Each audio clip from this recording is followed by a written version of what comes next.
Remember when Ryan Reynolds was married to Scarlett Johansson for a blink of an eye? We almost didn't either. They began dating in 2007, tied the knot in 2008, and split in December 2010. They were both so private and secretive about the whole thing that there's very little photographic evidence they were ever together at all. So what went wrong? Here are some likely reasons why Scarlett and Ryan didn't go the distance. Threatened. In April 2016, Johansson indicated to Cosmopolitan that competition between herself and Reynolds may have played a role in their split. She told the mag, "The logistics of being with another actor are challenging. There has to be a real understanding of how you share your time, especially when two people's careers are going at the same rate. Or even if one person is more successful than the other, that also proves challenging. There may be a competitive thing." That echoes her sentiments from almost exactly a year earlier, when she hinted to Parade magazine in April 2015 that Reynolds' box office bombs may have played a role in their divorce. She explained, "Acting is a very strange world to be coexisting in. It's very volatile. There's always going to be the more successful person. It's related to rejection, because actors, if they're not having success, connect it directly to unpopularity, to the fact that nobody wants them." She added, "Marriage takes a lot of work. It takes a man who's not only confident in the love that you have for one another, but confident in what he has going on in his own career." Ouch. Good one. Yep, that's a good one. Commitment issues. After their divorce, Johansson hinted that she may not have known how to handle such a serious relationship. They got together when she was just 23 to Reynolds' 31. She explained to Glamour in 2014, "I feel I know now more of what I need in a relationship, what I want in a relationship. And I know I have more tools to communicate, not just with my partner, but with myself. That's not necessarily any reflection of who I was married to or what was happening in my marriage, but really where I was in my life." The more you know who you are and what you want, the less you let things upset you. Yeah. Personality clash. An insider told In Touch that Johansson and Reynolds started as a case of opposites attract, and that in the end they realized opposites are actually incompatible. He's more traditional and she's more independent. They're both strong-willed and stubborn people. There was a lack of warmth between them. That was troubling. He said it sounded like she was yelling at him every time she talked to him. When Scarlett visited Ryan on the set of The Proposal, she was screaming at him in his trailer, going nuts. Too private. There are hardly any photographs of Johansson and Reynolds together at all. That seems to be more of Johansson's doing. You never really see her with her significant others, not even current husband Romain Doriac. But you see Ryan Reynolds with Blake Lively constantly. Scarlett's desire for privacy may not have meshed well with Ryan's need for control, according to a source for In Touch magazine. He can be an overbearing control freak. When he wanted her there, he expected her to drop everything and come to him. She got tired of the double standard. Hello, Blake Lively. When Reynolds filmed Green Lantern, sources told the Daily Mail that he began cozying up with co-star Blake Lively when he was still married to Johansson. One witness saw Reynolds and Lively getting close over dinner before he and Johansson split. It was just the two of them, and they were laughing and flirting. It looked like a date. If you didn't know who they were, you would definitely assume they were a couple. The Daily Mail reports that Johansson was uncomfortable with how close Reynolds and Lively had become on set before any rumors swirled about their off-screen romance. And considering that Reynolds and Lively married in 2012, it looks like Johansson's feelings that her relationship was doomed might have been right. Before she wed Prince Harry, Meghan Markle was married to a movie producer and talent agent named Trevor Ingleson. So what went wrong in the Duchess's starter marriage? Here's the real reason Meghan Markle got divorced from her first husband. Not much is known about Meghan Markle and Trevor Ingleson's courtship, but they apparently started dating in 2004, according to The Sun. Ingleson popped the question in 2010 after 6 years together. In 2011, the couple and more than 100 of their closest friends and family members headed out for a 4-day destination wedding at the Jamaica Inn in Ocho Rios, Jamaica. Since Markle and Ingleson were together for so long, perhaps the spark they once felt began to dissipate after the wedding rush faded. By comparison, Prince Harry got engaged to Meghan only a year and a half after meeting. During their first interview with the BBC, Meghan said, "Just an amazing surprise. It was so sweet and natural and very romantic. He got on one knee." Following their wedding, Ingleson and Markle never really got a chance to settle down and start their new lives as husband and wife. She jetted off to Toronto, Canada to start filming Suits, and he stayed behind at their home in Los Angeles to produce movies. An insider allegedly told Woman's Day, "They really battled with long distances. Trevor was based in LA while Meghan was in Toronto, a 5-hour flight away. It was a very difficult way to start married life." But according to one of Meghan's former friends, Ingleson had put the effort into making long distance work. Meghan's ex-pal told The Sun, "Trevor was so supportive. He traveled traveled back and forth from LA, and there was a lot of Skyping and FaceTiming going on. Meghan's subsequent relationship with Prince Harry was also long distance before their engagement, but they managed to make it work. Speaking to the BBC in 2017, the Duchess of Sussex said, When we realized we were going to commit to each other, that we knew we had to invest the time and the energy and whatever it took to make that happen.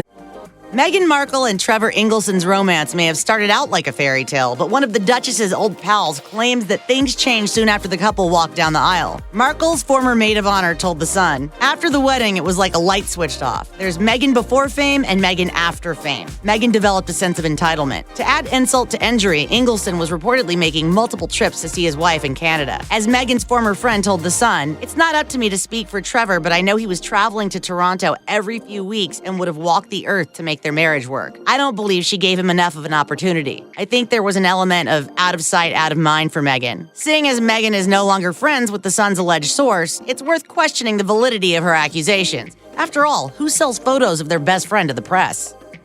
Meghan Markle's friendship with the person who eventually sold her out came to an end, and it was supposedly because this person disapproved of the way Meghan handled the breakup of her first marriage. As the source told The Sun, what came to light after Trevor and I spoke ended my friendship with Meghan. I think everybody who knew them both was in shock. All I can say now is that I think Meghan was calculated, very calculated, in the way she handled people and relationships. British television journalist Piers Morgan seemed to echo these claims, and Meghan, during an appearance on Fox, he said, Meghan Markle is one of the most ruthless social climbers I've ever met in my entire life. Simply put, it would seem that Ingleson just wasn't a part of Meghan's so-called master plan. But whether anyone should listen to Piers Morgan is another matter. Meghan Markle's dream was to become an actress, so she must have been ecstatic to land the role of Rachel Zane on Suits. According to a former friend's interview with The Sun, Meg had just finished the first series. It was a big part for her first full-time role. She'd hustled for years to get there, so that was huge. It's unclear how much Meghan involved her first husband in her life as an actress on Suits, but we do know that she was open about it with Prince Harry while they were dating. The Duchess even gave her new boyfriend a tour of the set, and according to Hello magazine, he was super low-key, met some crew, and was so happy to watch his lady. He's incredibly supportive of her work. Meghan has since quit acting to focus on her new life with Prince Harry. It's wild what people will do for love. Andrew Morton, the author and royal biographer behind the book Meghan, A Hollywood Princess, claimed the Duchess of Sussex was once head over heels in love with Ingleson, but got fed up with her first husband's habit of being late. For Morton, he was notorious for arriving late, his clothes rumpled, his hair disheveled, and often as not with a new stain on his jacket. Sorry, bro, was a constant refrain as he hurtled from meeting to meeting, always just behind the clock. Are you kidding me?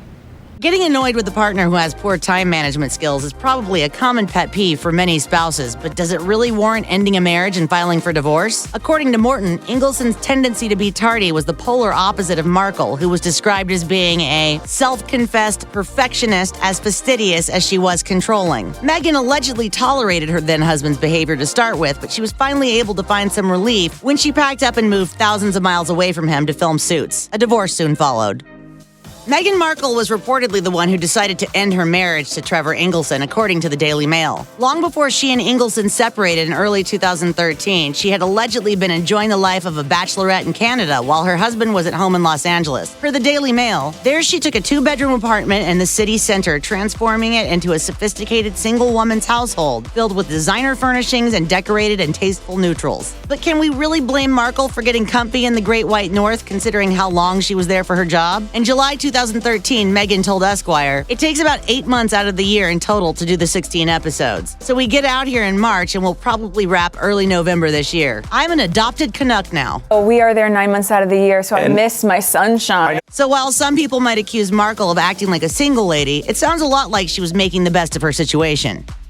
Meghan Markle's former bestie sure did spill a lot of information regarding her past, and even accused the actress-turned-royal of discarding people if she no longer had any use for them in her life. During her interview with The Sun, the source said of Meghan, "She is very strategic in the way she cultivates circles of friends. Once she decides you're not part of her life, she can be very cold. It's this shutdown mechanism she has. There's nothing to negotiate, she's made her decision and that's it." However, it was apparently a mutual friend that introduced Meghan to Prince Harry, and we can't fault her for cultivating a circle that helped her find the man of her dreams. Plus, Trevor Ingleson also allegedly moves in celebrity circles, and his second wife, Tracy Curlin, reportedly has a net worth more than $200 million. Is it really fair to call out Markle for mingling with fellow celebrities if Ingleson went on to do the same?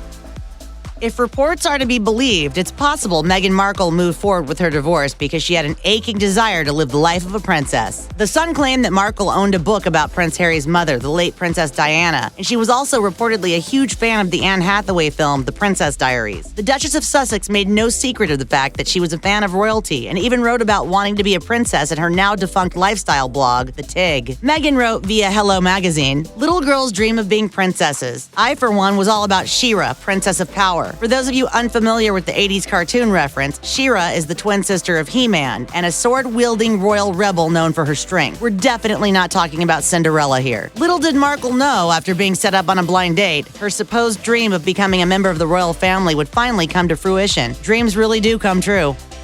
As far as we know, Meghan Markle has never addressed her divorce from Trevor Ingleson publicly, so all fans can do is read between the lines. A perfect example of this is a resurfaced blog post from Markle's now-defunct website, The Tig, in which she reportedly shared a seemingly telling quote from Portuguese author José Micard Teixeira. According to Marie Claire, Meghan wrote, "I no longer spend a single minute on those who lie or want to manipulate. I decided not to coexist anymore with pretense, hypocrisy, dishonesty, and cheap praise. And on top of everything, I have no patience for anyone who does not deserve my patience." Although this passage could be about anything, and perhaps not directed at anyone in particular, Meghan reportedly shared it around the time of her divorce in 2013. So it's definitely possible that the Duchess of Sussex low-key slammed her ex in a post, accusing him of not being worthy of her love or her patience, which is pretty brutal. It's not enough to just survive something, right? Like, that's not the point of life. One of the rumors surrounding Meghan Markle's divorce concerns how she supposedly returned her wedding ring back to Trevor Ingleson. Royal biographer Andrew Morton wrote in his book Meghan, A Hollywood Princess, a wealthy entrepreneur friend claimed that the marriage ended so abruptly that Meghan sent Trevor her diamond wedding and engagement rings back by registered mail. If this is true and not just hearsay or rumor, then it proves that Meghan was so done with the relationship that she couldn't even stand to exchange the jewelry with Ingleson in person. While it's unclear if something shady happened for the suit star to supposedly end things in such an impersonal way, it's also possible that Meghan simply wanted to avoid any potential drama that might occur if she saw her ex in person. Breakups are hard and divorce isn't easy, so perhaps Meghan felt that using the postal service was her only option. Although this sounds like a pretty questionable idea, Meghan Markle's ex-husband Trevor Ingleson sold a comedy pilot to Fox in September 2017, and it was apparently based on his split from the Duchess. According to Deadline, the show's premise was as follows: divorce is hard. Sharing custody is harder. Sharing custody with the British royal family when your wife marries a prince, in the unforgiving spotlight of London's tabloid media, is next level. Obviously, Markle and Ingleson never had any kids together, so there's definitely some fiction at play in this pilot. However, the fact that Meghan's ex sold a show about a man whose wife left him for a member of the British royal family must draw its inspiration from real life. However, anyone hoping to see some royal shade on their TV screens might be disappointed, as Ingleson has reportedly put his show on hold. In May 2018, The Sun reported, Meghan's pals have held secret showdown talks with her ex Trevor Ingleson in a bid to persuade him to ditch his TV plans for a sitcom based on her relationship with the royal, according to insiders. For now, at least, Meghan's first marriage won't be hitting our screens, which is probably quite a relief for the Duchess. Angelina Jolie and Brad Pitt broke hearts the world over when Jolie filed for divorce in September 2016, asking for sole custody of their 6 kids. What happened to upend this Hollywood power couple? Here are a few reasons why Brangelina may have fallen apart. You know the story by now. In 2003, Brad Pitt, who was then married to Friends favorite Jennifer Aniston, signed on to star in Mr. and Mrs. Smith. Originally, Nicole Kidman was set to play opposite the blonde hunk, but according to Entertainment Weekly, Pitt reportedly didn't feel enough chemistry with her and dropped out of the film. Kidman continued on with Stepford Wives. As the Herald Sun reported, immediately after producer Arnon Milchan cast Jolie as the female lead, Pitt called him back to say he was happy to play Mr. to her Mrs. Filming began in January 2004, and just months later, rumors began to swirl that the pair was hooking up. So what do we do?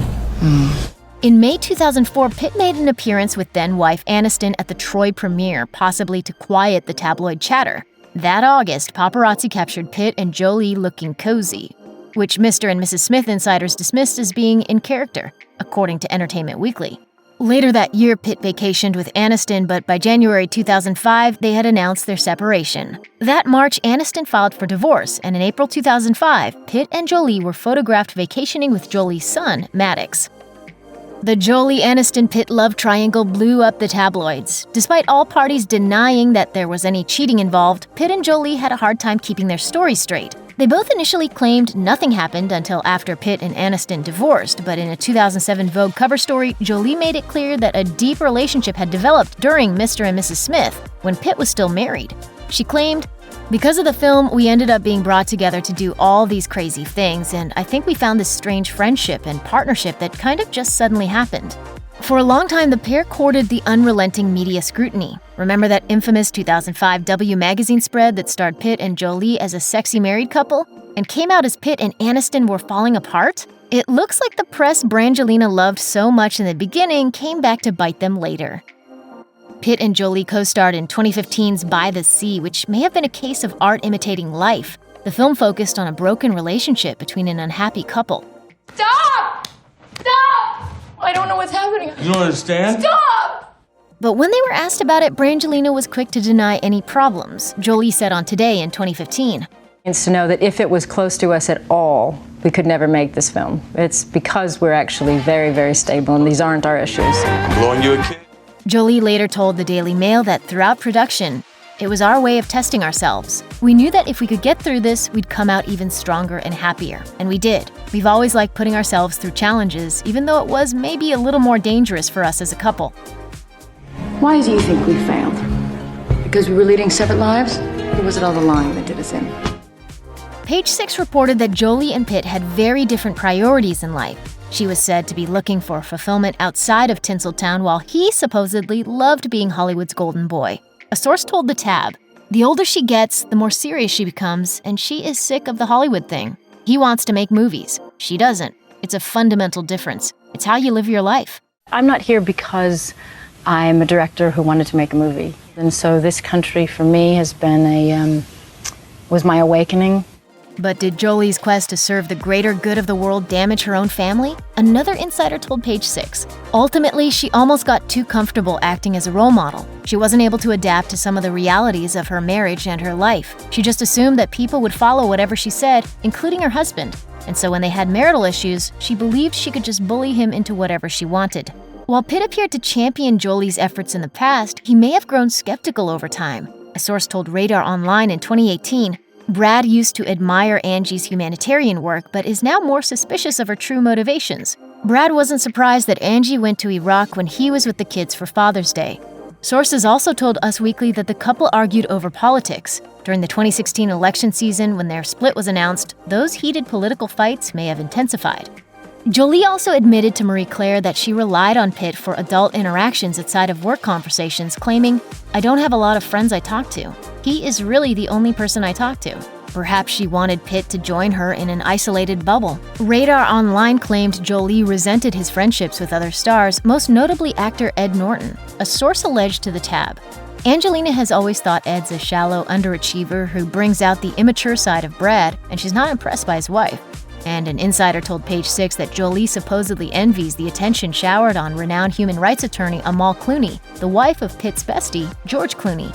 Meanwhile, the friends that Jolie does have were suspected of planting stories that smeared Pitt in the press, according to Page Six.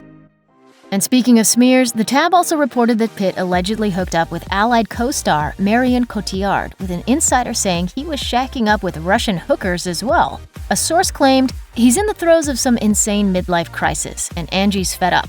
She hired a private eye because she felt he was fooling around with Cotillard on set, and it turns out he was."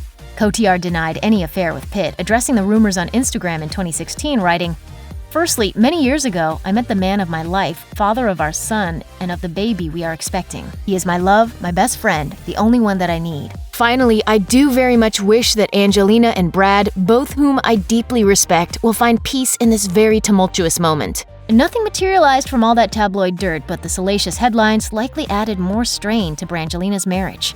You have to just make the choices you make in life. I made the choices I made because I believe they were right for me. When Jolie was married to actor Johnny Lee Miller, she reportedly cheated on him with model Jenny Shimizu, whom she met on the set of 1996's Foxfire. Jolie then reportedly hooked up with her second husband, Billy Bob Thornton, while he was in a live-in relationship with actress Laura Dern. Dern told Talk Magazine, "I left our home to work on a movie, and while I was away, my boyfriend got married, and I've never heard from him again." Considering Jolie has also described doing drugs and cutting with former lovers via the Daily Mail, perhaps the relative stability of her marriage to Pitt grew boring to her. What's better, when Brad is working and you're with the kids? Yes. Or when you're working and Brad is with the kids? When I'm home with the kids. Insiders claim the biggest issue Jolie and Pitt faced in their relationship was their conflicting views on parenting. And considering their brood of 6 children, that's a very big problem. A source told People their parenting approach was always very different. Since their separation, it's been obvious that they weren't going to figure things out on their own when it comes to the kids. A different source also told the magazine, Brad has always been stricter. Angelina always had a more relaxed attitude when it came to the kids. But Pitt told GQ in 2017 that his upbringing may have influenced his parenting style. He said, I grew up with the father being all-powerful, super strong, instead of really knowing the man and his own self-doubt and struggles. And it's hit me smack in the face with our divorce. But to each of their credit, Jolie gave Pitt some props on Good Morning America in 2017. In the past, you described Brad often as a wonderful father, of course, as part of the family. Do you still believe that? Of course. Of course. We will always be a family. While it's unclear exactly how Pitt and Jolie differ on parenting, something definitely happened on a private plane between Pitt and their son Maddox that prompted Jolie to file for divorce and initiate a Child Protective Services investigation into Pitt. TMZ reported that Pitt allegedly argued with Jolie during a private flight, at which point Maddox stepped between his parents to defend his mother. Pitt was then accused of lunging at Maddox. Us Weekly reported that the fight was sparked when a frustrated Jolie urged Pitt to, quote, sober up. Pitt was eventually cleared of any wrongdoing or abuse allegations in an LA County Department of Children and Family Services investigation. TMZ also reported that Jolie was fed up with Pitt's alleged marijuana and alcohol abuse and its potential effects on their kids. Amidst reports that Pitt was in treatment for addiction and attending AA meetings, he addressed his issues head-on, telling GQ in 2017, I can't remember a day since I got out of college when I wasn't boozing or had a spliff or something. I stopped everything except boozing when I started my family. But even this last year, I was boozing too much. It's just become a problem. And I'm really happy it's been half a year now, which is bittersweet. Jolie famously battled heroin addiction when she was younger and also allegedly used cocaine, according to Radar Online. Being around someone who even recreationally abuses substances can be a potential trigger, so that could be why she pulled the plug on their marriage. The Pitt Jolies, it's getting really nasty. Jolie and Pitt initially agreed to keep their divorce proceedings private to protect their kids, but custody negotiations got ugly in 2018. Jolie has maintained primary physical custody, but in June 2018, The Blast reported that a judge ordered Jolie to allow their children to speak and text with Pitt without her monitoring the conversations, warning her that alienating the kids from Pitt wasn't helping her case. Jolie hired celebrity divorce attorney Laura Wasser to represent her in 2016, but TMZ reported in August 2018 that Wasser quit working for Jolie because the actress allegedly had frequent screaming fits. A source claimed, she's fueled with anger and has gotten ridiculously unreasonable. Court documents obtained by NBC News revealed that Jolie slammed Pitt for allegedly not paying, quote, any meaningful child support. Meanwhile, Pitt's camp told Page Six that he'd paid Jolie $9 million since their split, and accused Jolie and her attorneys of deliberately attempting to smear him publicly. A source told Radar Online in November 2018. The longer this case drags on, the more determined Angie is to prove she's the parent who deserves the final say on everything. Blake Shelton and Miranda Lambert were the cutest country couple since Faith Hill and Tim McGraw. The pint-sized powerhouse and the lanky goofball in cowboy boots charmed the entire world with their romance. But it all came crashing down in 2015 when the pair split. What happened to shatter their picture-perfect love? As it turns out, a lot. Faulty foundation. Shelton and Lambert met when he was married to his first wife, Kaynette Gurn, in 2005. Shelton and Lambert were performing together in CMT's 100 Greatest Duets concert, and sparks flew immediately. He explained on Behind the Music in 2012, I've never had that kind of experience with anybody. I was a married guy, you know? Standing up there and singing with somebody and going, man, this shouldn't be happening. Looking back on that, I was falling in love with her, right there on the stage. Landing a guy thanks to a wandering eye isn't exactly the most auspicious start to a relationship. Perhaps the writing was on the wall from the start. Long distance. TMZ reported that Lambert grew tired of Shelton spending so much time in Los Angeles to film The Voice during their marriage. The only prettier singer reportedly hates Tinseltown and being in the spotlight, so having to fly out to see him, sometimes just for a day, was tough on her. Combine that with the couple's touring schedules when he wasn't filming the NBC hit, and you've got a recipe for a strained marriage. Sources close to Lambert also told TMZ that while she would visit Shelton in Los Angeles, often to accommodate his filming schedule, he rarely went out to see her at home in Oklahoma, leading her to feel like an abandoned wife and ultimately declare, "This is no way to live." An insider also told Radar Online, Miranda loves having this picture-perfect country marriage, but the truth is she's often lonely. In 2012, Shelton pretty much admitted as much himself, telling people, "She does that for me way more than I've ever done for her. She's always been the one to go through hell to make sure we spend time together." Stepping out. The rumor mill points at an alleged affair between Lambert and country singer Chris Young, who previously opened for her on tour, as the cause for their demise. The two were occasionally spotted out in public together, and sources claim that they seemed to be more than just friends. Young denied the allegations, telling Entertainment Tonight, "Man, it sucks that I got put in this situation with two people that are my friends. It's just so weird getting pulled into something like that where it just wasn't true." Young then added that he'd exchanged texts with Shelton the day that the allegations began flying and received an apology from the singer for being roped into his divorce drama. He even took to Twitter to squash the gossip, writing, "They are both my friends and I would not betray that friendship. Just wanted to clear that up." But the accusations of infidelity weren't one-sided. Rumors swirled that Shelton was stepping out on Lambert with country crooner Katie Groves, whose This Little Girl video featured Shelton. Groves reportedly bristled at the unwanted attention the rumors caused her and claimed she tried to get in touch with Shelton to clear things up but was ultimately ignored. Her brother told Radar Online that Groves' career was deeply affected by the drama and that she even lost a record deal and an album release she'd been expecting because of it. Shelton denied having anything to do with her.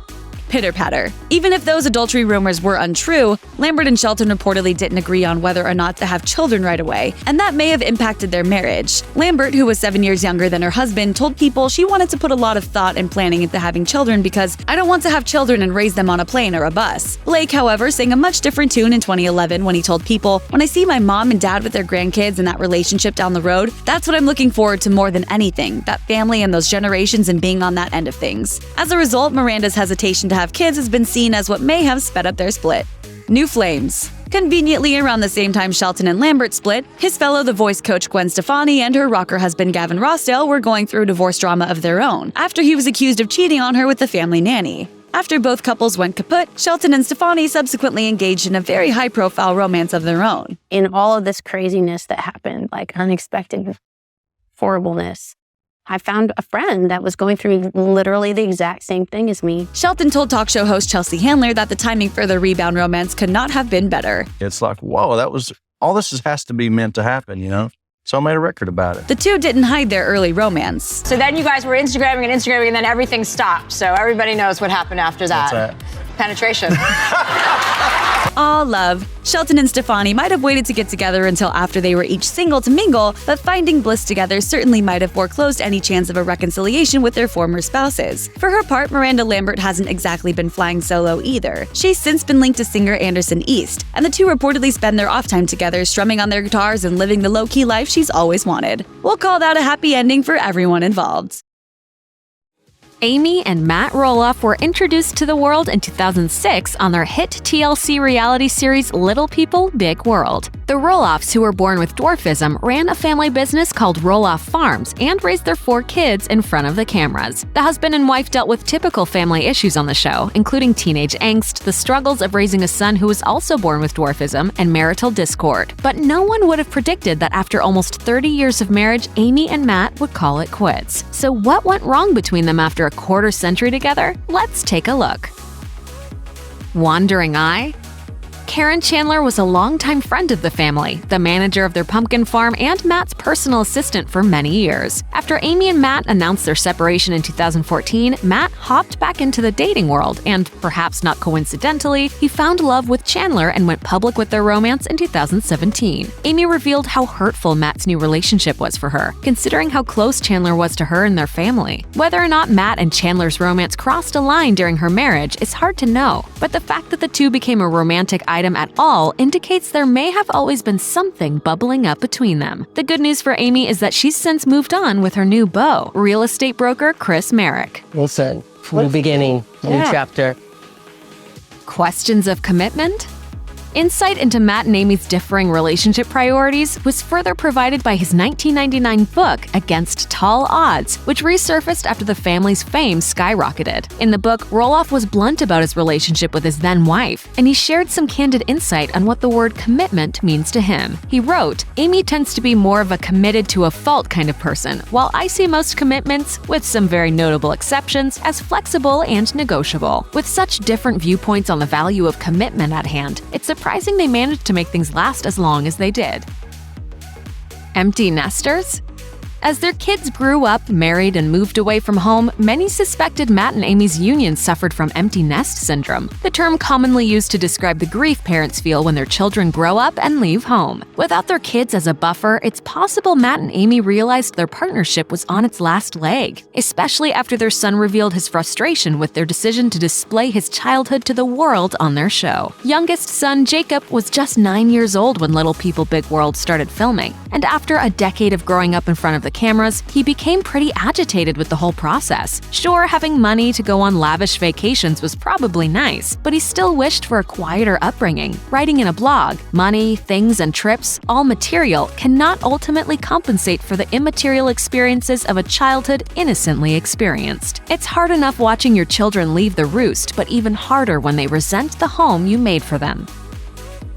Outside tension. Jacob wasn't the only one to suffer the consequences of small-screen stardom. In 2013, Matt and Amy became the targets of disturbing death threats and harassing phone calls. In an interview with the Huffington Post, Matt speculated as to who the suspect might be, saying, "They've been to the farm. They know it. Is it somebody on our farm? Someone in our own network of people we know, or some random individual? We don't know who's up to it, and it's spooky." Law enforcement got involved when the threats became serious, and when Matt began receiving abusive phone calls and noticing suspicious cars in their driveway, he said it made the whole family feel uneasy. Matt and Amy announced their separation less than a year after going public about the harassment and threats, so it's highly likely that the stress of the situation had at least some impact on their happiness at home. A house, not a home.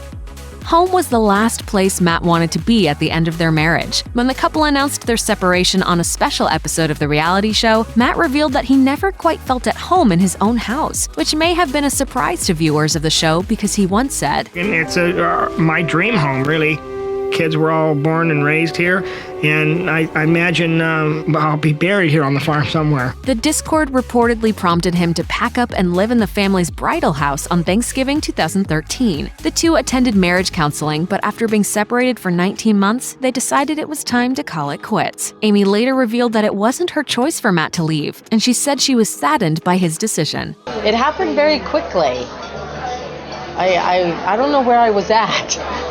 How I did not know. Though they continued to remain business partners, Matt and Amy finalized their divorce in 2016. It's been more than a decade since the breakup of Jennifer Aniston's marriage to Brad Pitt. Though both actors eventually moved on to relationships with other people, the public remains fixated on figuring out what went wrong for the one-time it couple. Well, we have some ideas about the real reasons Brad Pitt and Jennifer Aniston got divorced.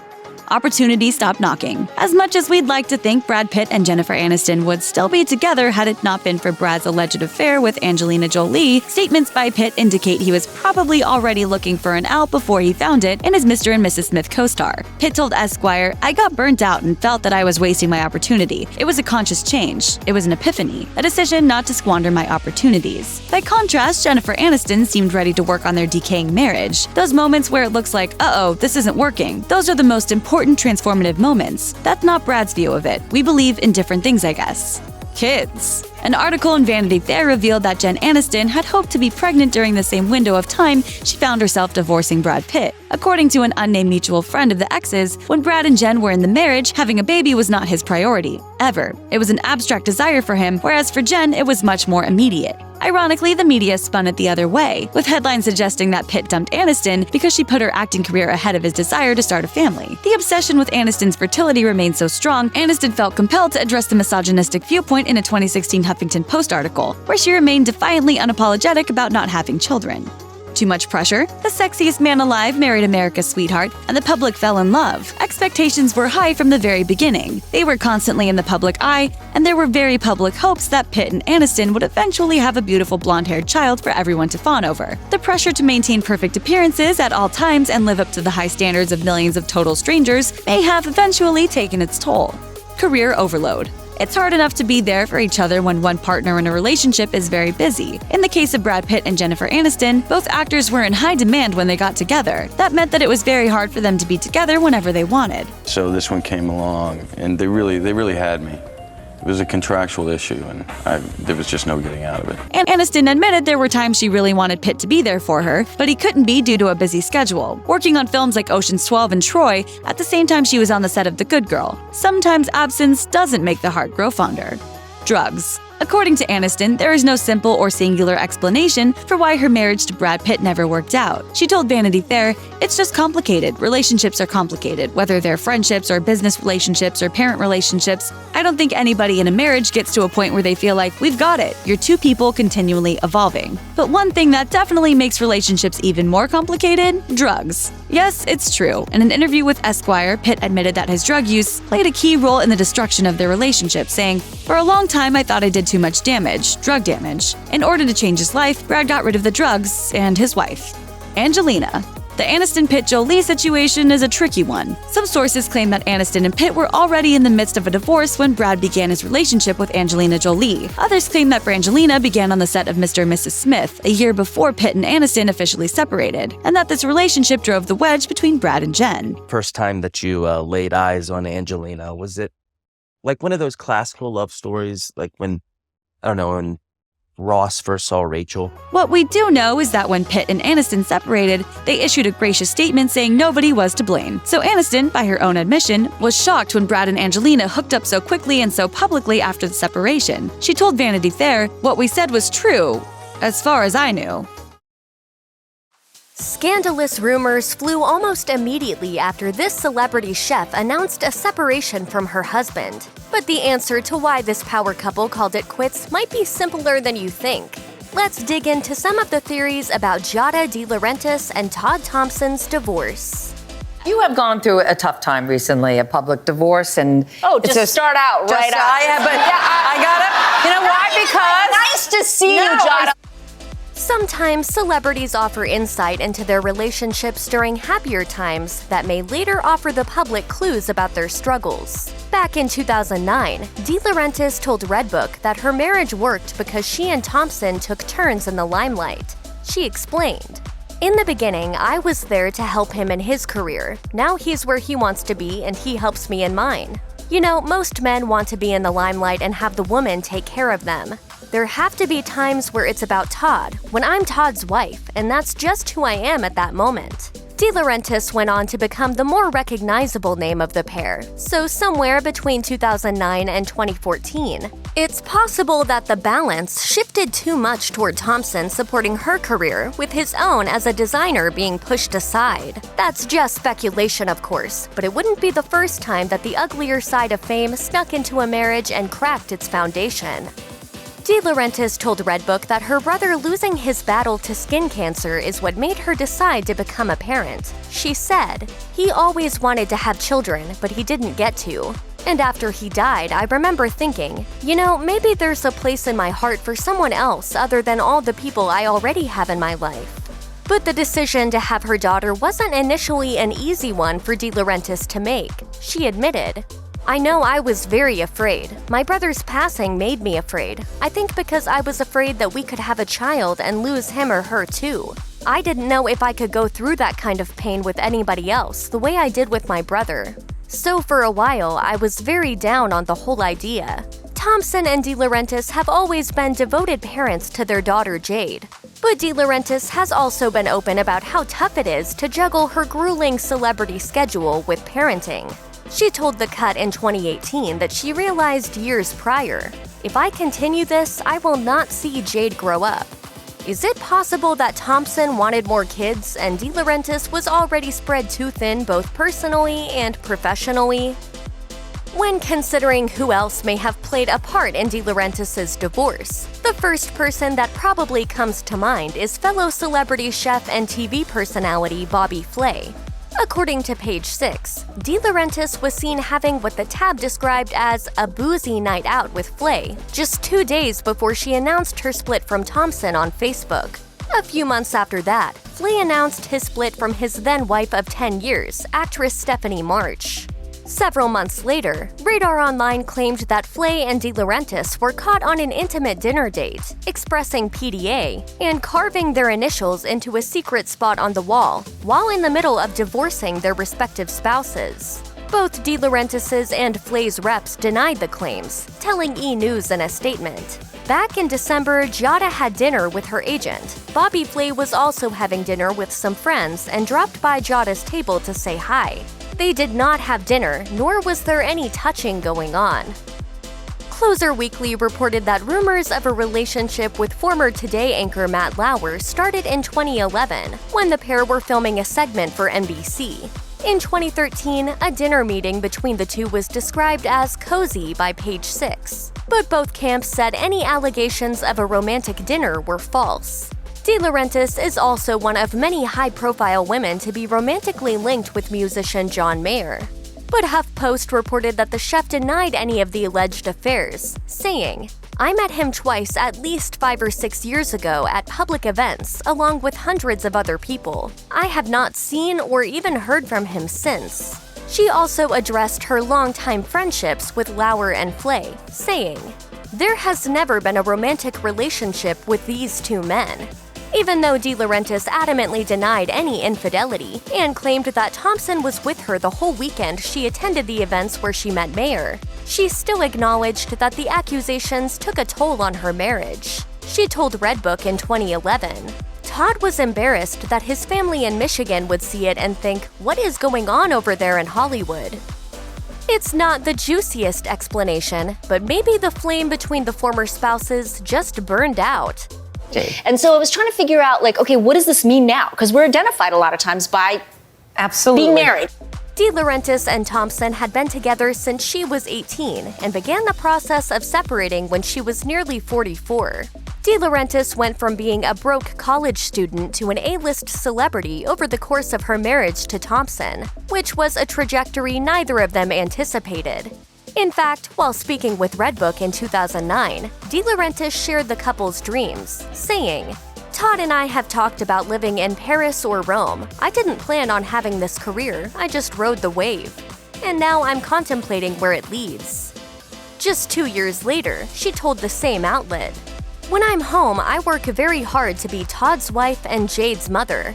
I have no problem going back to those traditional roles. I try to be Giada, the young girl that he met 20 years ago and fell in love with." Is it possible that they were just unable to maintain this traditional dynamic? Heidi Klum and Seal had a whirlwind extravagant kind of love that you see in movies. Their marriage was one for the books, but it clearly wasn't as picture perfect as it seemed, and they officially divorced in 2014. So what went wrong? Here are some of the things you may not know about Heidi Klum and Seal's breakup. Split rumors started flying in January 2012 after Seal sent out a cryptic tweet that simply said, "The end." 2 days later, the pair made it official with a joint statement that read in part, "We have had the deepest respect for one another throughout our relationship and continue to love each other very much, but we have grown apart." Fans of the couple were shocked because for years it seemed like Klum and Seal would prevail over the long list of doomed Hollywood marriages. But all good things must come to an end, and their good thing ended after 7 years. Overall, the two stayed relatively quiet about what caused their split, particularly in the wake of their public statement about it. In fact, while speaking with Elle in March 2012, Klum said that she felt like she was in the eye of a tornado, trying to deal with the emotions of the situation. She added, "I don't want to talk positively or negatively about the ups and downs that we had. Every couple goes through things. Unfortunately, we're in public, so the highs are out there, but I don't think it's necessary, especially for our children to have the lows being printed in magazines and talked about." In later interviews, both Klum and Seal became a tad more forthright about those issues. Seal, a chart-topping singer, and Klum, a top supermodel, both have jobs that require them to jet around the world for extended periods of time. And even though things like technology and travel have made long-distance relationships much more viable than they were in the past, everyone knows how difficult being apart from a loved one for long periods of time can be. Klum basically said as much in a post-split interview with Redbook, where she offered an arguably gloomy attempt at optimism, saying, "Seal traveled a lot. The kids knew it was part of his job. I'm a mom and a dad at the same time." On the bright side, she says his busy schedule made it a little easier for her to transition into becoming a single mother. She told the magazine, "Obviously things have changed, but they haven't changed drastically." Seal allegedly had an anger issue, and multiple insiders told TMZ that his, quote, volcanic temper was a large reason for his split from Klum. Supposedly it became too much for Heidi to handle, with the tab alleging that it was affecting their children. Even his ex-girlfriend Tatiana Petit confirmed his hot-headedness, and claimed it was the reason for their breakup as well. According to In Touch, Petit said, "He is not a nice person. He is definitely not someone who I think of fondly now." But Seal refuted claims about his alleged bad temper. People want to sensationalize things, and people, that's just the nature of the business. Speaking with Piers Morgan, Seal explained that, in his view, people wrongly started making assumptions about him after a paparazzi incident involving his kids, in which he claimed he merely raised his voice at a photographer who allegedly hit his son in the head with a camera lens. Granted, he didn't really address the claims made by his ex or those unnamed insiders who spoke with TMZ. But regardless, Seal says he is just your average overprotective dad. The first question everybody asks when a celeb couple breaks up: did one of them cheat? Seal surprisingly gave a pretty definitive answer to this question when he got candid with a TMZ camera crew in September 2012, which happened to be right around the time that it was revealed that Klum had started dating the couple's former bodyguard. Asked how he felt about his ex's new relationship, Seal said, "Whilst I didn't expect any better from him, I would have thought Heidi would have shown a little bit more class and at least waited until we separated first before deciding to fornicate with the help, as it were." Seal later clarified his words to People, with his rep saying in a statement, he was not implying his wife was cheating on him while they were together, but rather he was pointing out that they are separated and the divorce is not final, so they are legally still married. Klum attempted to set the record straight too. In an interview with Katie Couric, she said, "It's not true. I've never looked at another man while I was with him." It's hard when you think that he thinks that, or I don't know, he was hurt. He's moved on. In 2014, Klum started dating art curator Vito Schnabel. She received some judgment about their age difference, since she was 13 years older than him, but Klum wasn't embarrassed about it and ended up dating him for 3 years. She told Ocean Drive, "It doesn't matter what people say. As long as you know when you close your door in your own home, you have an amazing time together. That's really all that matters." In 2018, she started dating Tokyo hotel artist Tom Cowlitz, who is 17 years younger than her. The pair got engaged on Christmas Eve and married 2 months later, but they didn't tell the public for months. As for how Seal felt about Klum finally tying the knot with someone else, he told a Daily Mail photographer who apparently broke the news to him, "I just don't have a lot of interest in that subject in general. What am I gonna say? What do you actually want me to say? I'm as confused as you are." Still, it seems Klum and Seal have been able to maintain a strong co-parent relationship. Klum told Entertainment Tonight, "We're always there for our children and always will be." And Seal seems to concur. He told Larry King in an interview that co-parenting is the toughest gig in the world, but added, "I think Heidi is a great parent. I think she's a great mother." In 1998, Bruce Willis and Demi Moore's divorce was the breakup event that blew up Hollywood. Despite living a lavish lifestyle and putting on the facade of a happy family of 5 hidden away in Idaho, the couple had been slowly buckling from the strain of filming Hollywood blockbusters. And if rumors are to be believed, there may have been infidelities on both sides of the fence. By the end, their marriage had become a recipe for disaster. So here's what went wrong. The pressures of fame. The official story of Willis and Moore's split was that they spent too much time away from each other. During the 90s, Willis's career was still on the rise after the success of Die Hard, and Moore was the highest paid actress in Hollywood. So it only makes sense that the two would be in demand and juggling busy schedules that ultimately put a strain on their marriage. But that's not all there was to the story. Although their divorce appeared to be sudden, it had allegedly been brewing for quite some time. A producer who had worked with Moore told People in 1998 they have had problems for at least 2 years. He used to be such a happy-go-lucky guy. Well, I'm very happy happy-go-lucky. Their troubles reportedly bled into various professional ventures, both in Hollywood and elsewhere. People reported that Willis never visited Moore during the tough 4-month shoot of G.I. Jane, while the couple fought over Willis's various real estate ventures, which included rebuilding the small town of Haley, Idaho. A former employee of Willis's local restaurant Shorty's revealed to People that 2 summers prior, the couple engaged in a public spat, to the point where Moore stood up, slammed her hands on the table and said, "I'm sick of your bull and your companies," and walked out. Another complication came from the fact that they were both media mainstays at the time, which led to rumors, scandalous reports, and everything in between. In fact, at the time of their split, many tabloids had already been predicting their divorce for over a year. Even Moore hinted that the tabloids were a heavy burden on their marriage, eerily telling Vanity Fair in 1993 they won't stop until one day they may be right. Career crash.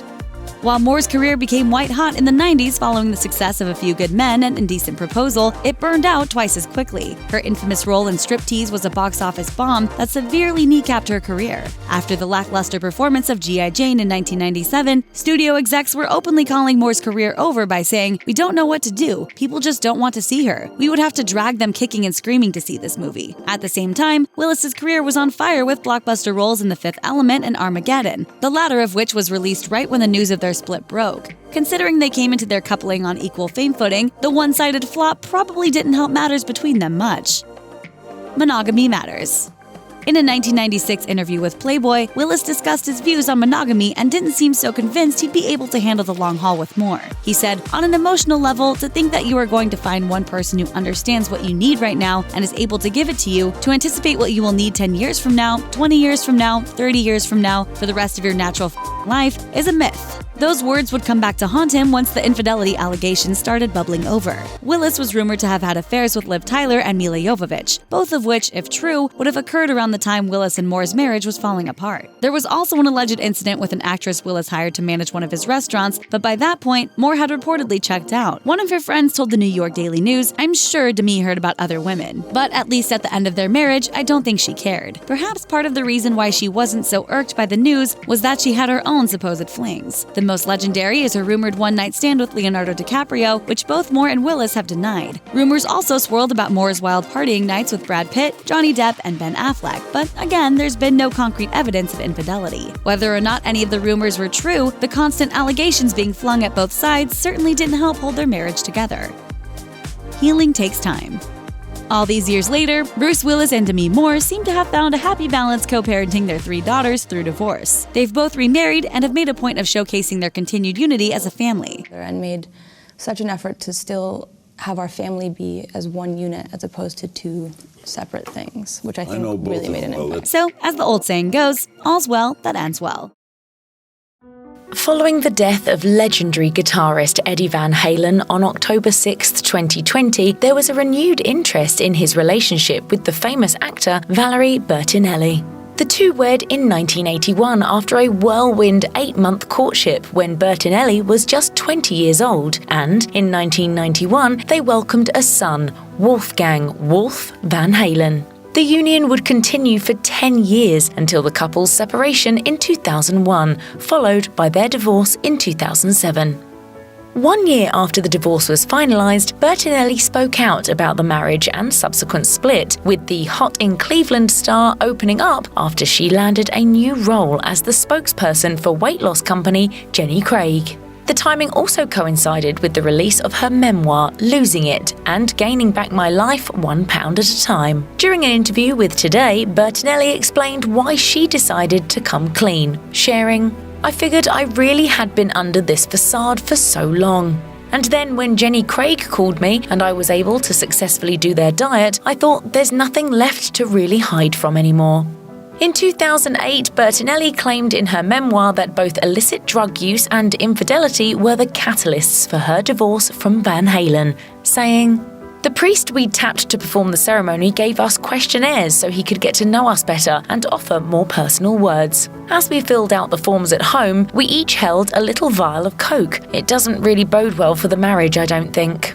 But drugs were just the tip of the iceberg, as Bertinelli also admitted that she had been unfaithful to Van Halen. She divulged to Today, "Yes, I did, 4 years into our marriage, cheat.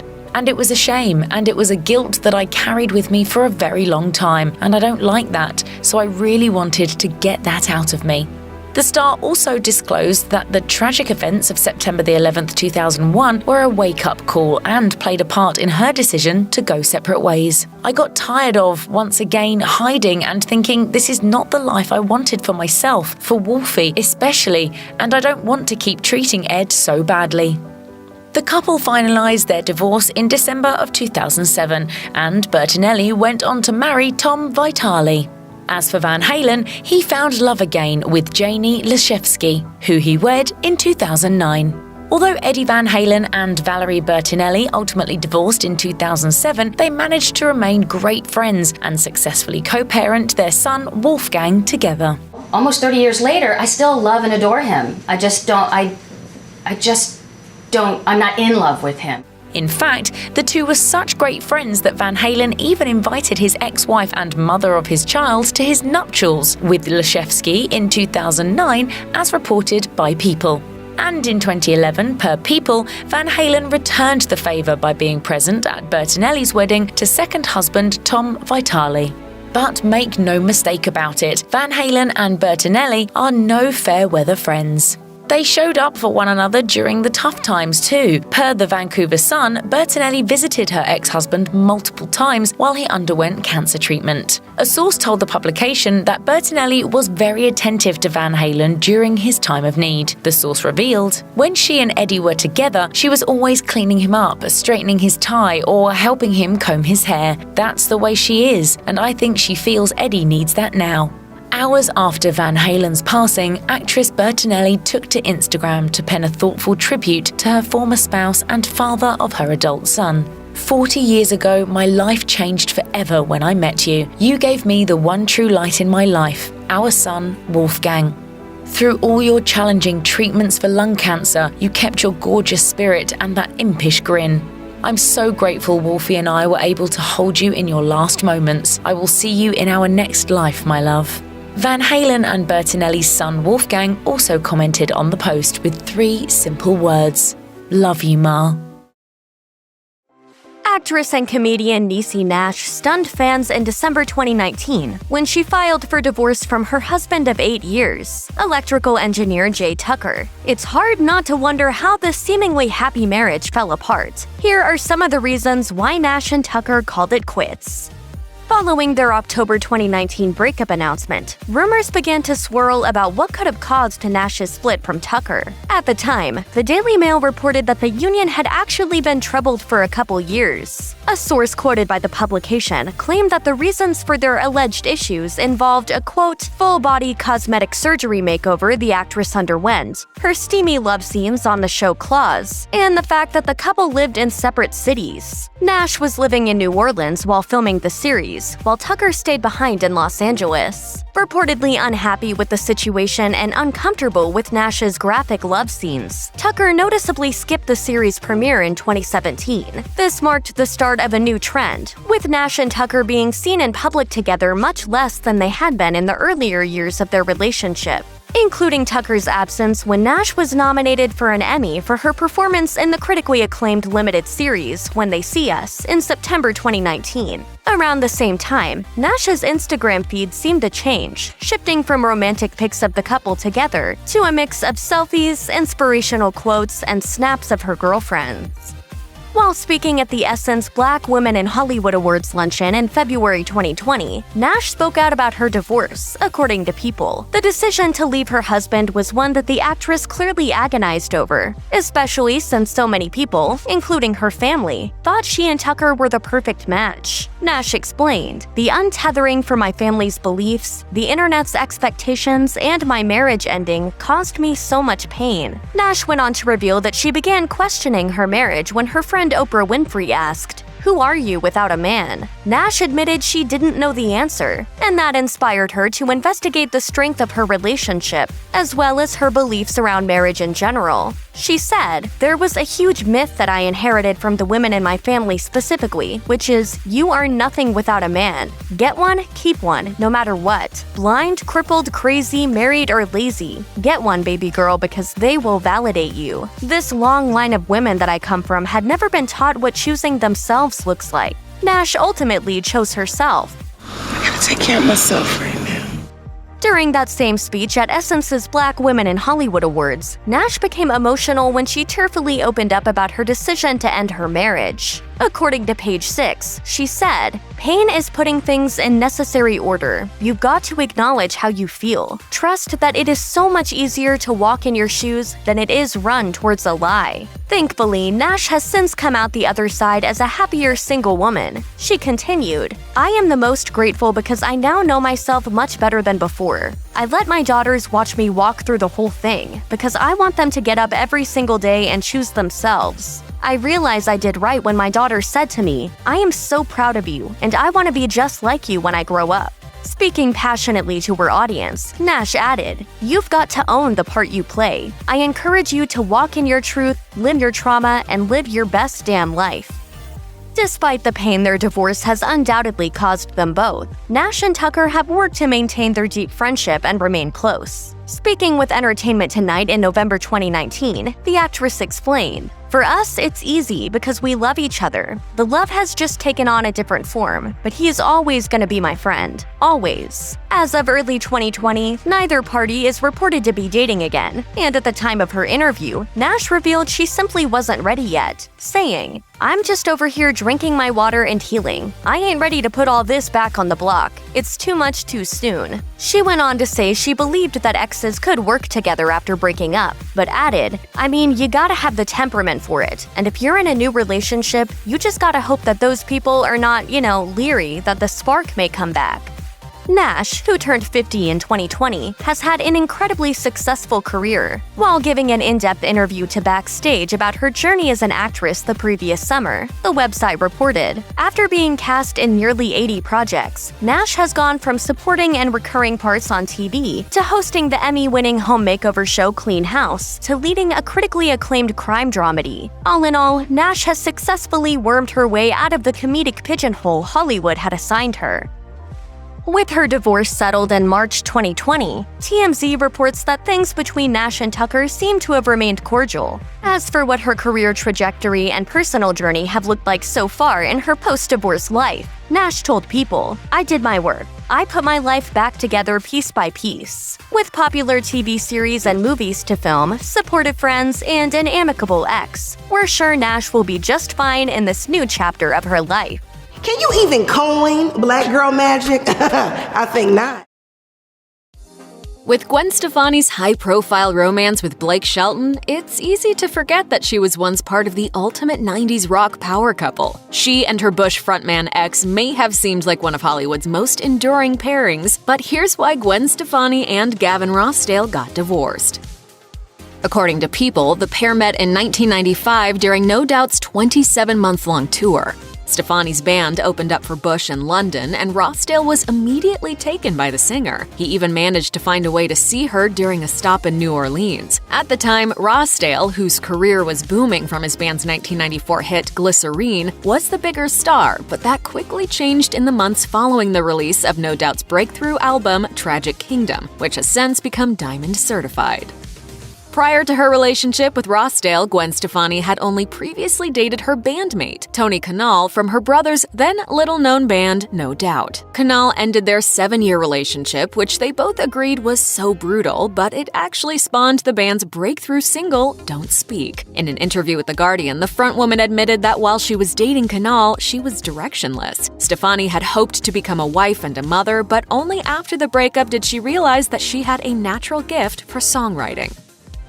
According to People, in 2002, when the pair traded I-do's in London's St. Paul's Church in Covent Garden, Stefani was an hour late to the church, by which time the crowd outside had grown to about 250 people. Inside, the ceremony couldn't have been more down to earth. A guest told People that it, quote, wasn't a big, glamorous, glitzy affair and was actually quite traditional. The pair's bandmates were among the 150 guests. Stefani held her grandmother's Catholic prayer book and rosary beads as her father walked her down the aisle. The couple quietly exchanged vows and both of them cried. They did, however, party like rock stars after the ceremony and danced until 5 a.m. But that's what weddings are for. By all accounts, it seems like the marriage was off to a great start, at least before reality got in the way.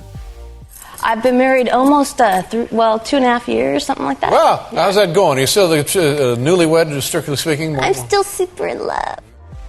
In 2004, Gwen Stefani and Gavin Rossdale allegedly hit a rough patch when he discovered that he had fathered a love child, Daisy Lowe, during a fling with singer-songwriter and fashion designer Pearl Lowe in the late 1980s, according to Life and Style. Even though it happened before Stefani was in the picture, it reportedly, quote, nearly ruined their marriage. Why? Per the Daily Mail, Pearl was married when she shacked up with the British rocker. Nevertheless, the Bush singer remained close to Pearl after their illicit fling and was named Daisy's godfather. While it's unknown to what degree this past relationship was a tension point in Rossdale's relationship with Stefani, the affair with a married woman was certainly a spot on Rossdale's record. The seeming downfall of Gwen Stefani's marriage was Gavin Rossdale's reported 3-year affair with Mindy Mann, the family's longtime nanny. According to Us Weekly, the whole thing, quote, was done right under Gwen's nose and she was completely devastated, mortified, livid, and embarrassed when she found out. In truth, hiding it that long took some careful planning. Access reports that the Bush rocker meticulously coordinated his illicit rendezvous with Mann. Their source revealed that the nanny brought Rossdale's children to visit him on tour, and they'd allegedly hook up on the tour bus while the kids were sleeping. Gwen, who was back home filming The Voice, was none the wiser. Rossdale allegedly even went as far as leaving the hospital to be with Mann right after Stefani gave birth to their youngest son, Apollo. Growing infidelity rumors couldn't be shaken. The Daily Mail accused Mann of increasingly copying Stefani, alleging she was trying to take her place. Mann reportedly started dressing in a similar way, doing the same workouts, and eating the same meals. Mann was, of course, fired. The revelation of Gavin Rossdale's alleged secret affair was only possible thanks to the blunders of modern technology. According to Us Weekly, Gwen Stefani reportedly found the proof on the family's iPad, which had been linked to Rossdale's iPhone. There, she supposedly discovered nude photos of the nanny and texts detailing their plans to hook up. Rossdale reportedly played off his wife's initial discovery as flirtation. Not great, but not necessarily marriage-ruining. After several months of new revelations and general domestic unpleasantness, Rossdale came clean, and Stefani decided she wanted a divorce. The whole divorce was undoubtedly tough, with the Used to Love You singer telling Harper's Bazaar, "It was so insane because not only did my family break up, but then my kids are taken away like half the time. So that was really like, what? What did I do?" Your heart on paper. It's still painful. Like I'm still like looking at the pieces going, what is happening? You know. Gwen Stefani's path to healing from divorce happened slowly, then all at once. At the end, she emerged with her most successful solo album to date. According to Harper's Bazaar, Used to Love was written just a few weeks before its final release, and it helped propel This Is What the Truth Feels Like to #1, Stefani's first chart topper as a solo artist. Rossdale doesn't feel as fondly about the song as the general public. The rocker told The Guardian that he was first blindsided by the single in an airport kiosk, and it felt, quote, horrible, tragic, or terrible. He admitted, "I stood in the store and listened to it from beginning to end going, okay."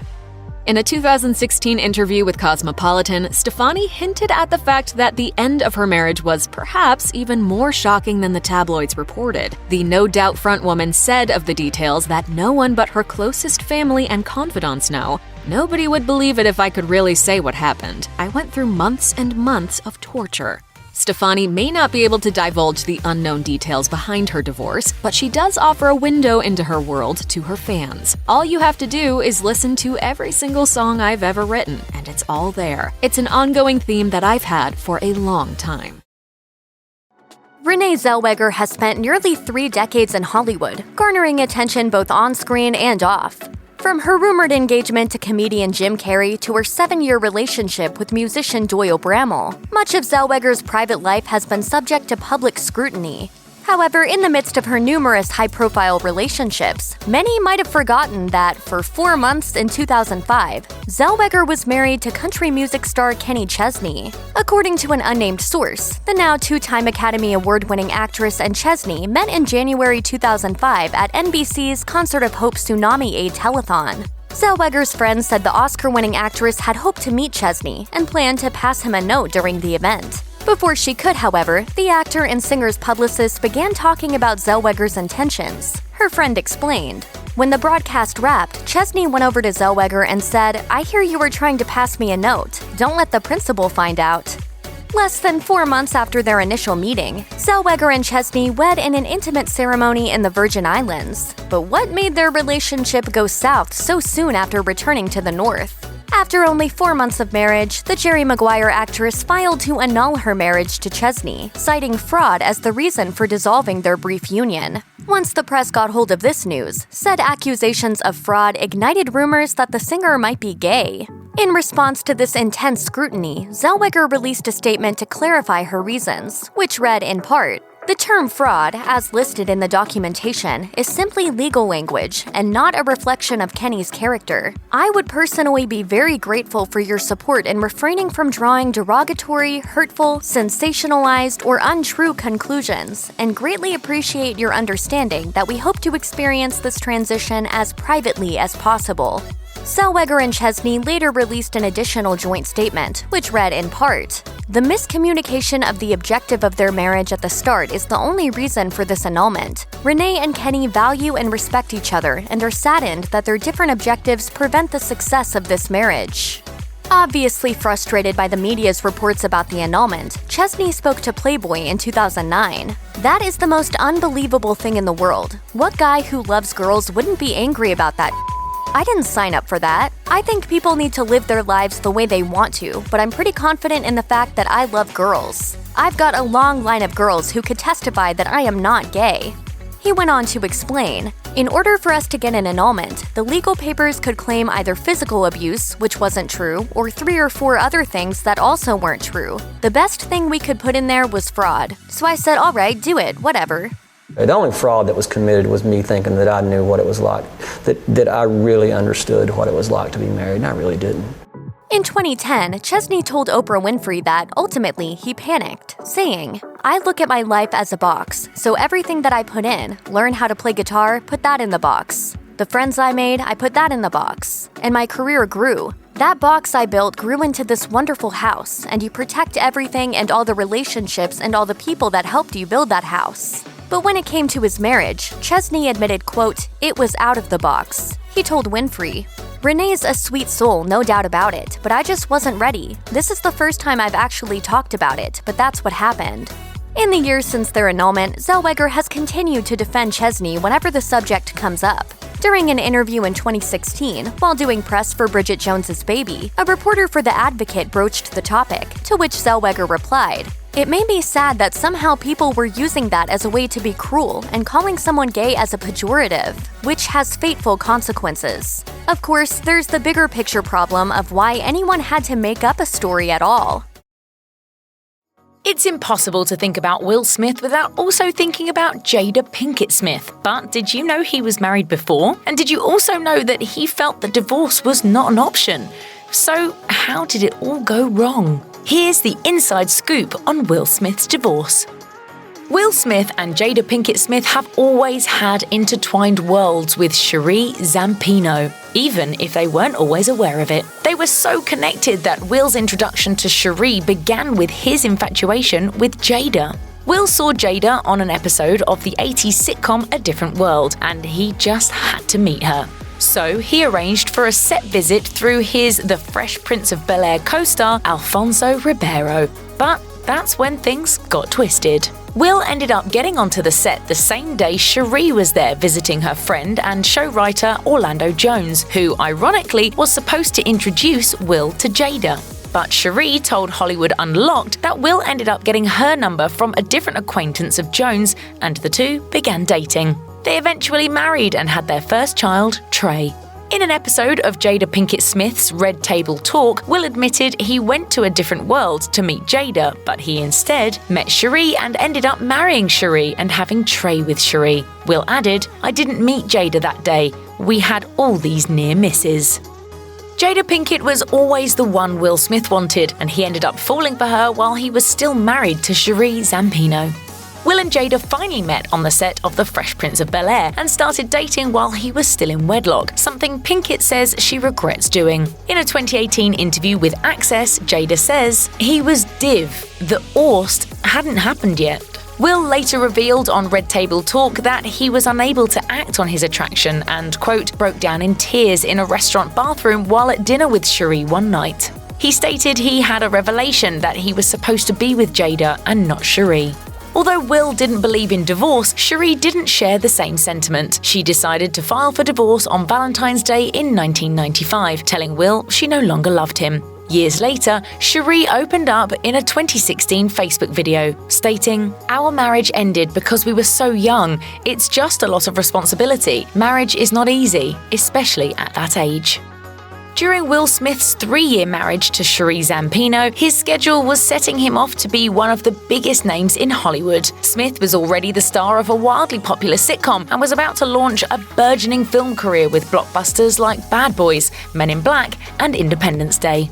If Will Smith wasn't a household name at the start of his marriage to Sheree, he definitely was not long after it. By the late 2000s, he was declared, quote, Hollywood's most bankable star by Forbes. Sheree later explained the increased estrangement in a Facebook video, stating, "Will was becoming bigger and bigger with his career. I'm becoming smaller and smaller and smaller, and we didn't have the tools to make it work." She elaborated in an interview with Hollywood Unlocked. "I think at that point in time, with Will's career taking off, to start now making movies, of course, he had the TV shows, the rapping. He didn't have the capacity to give me what I needed. I didn't feel like a team."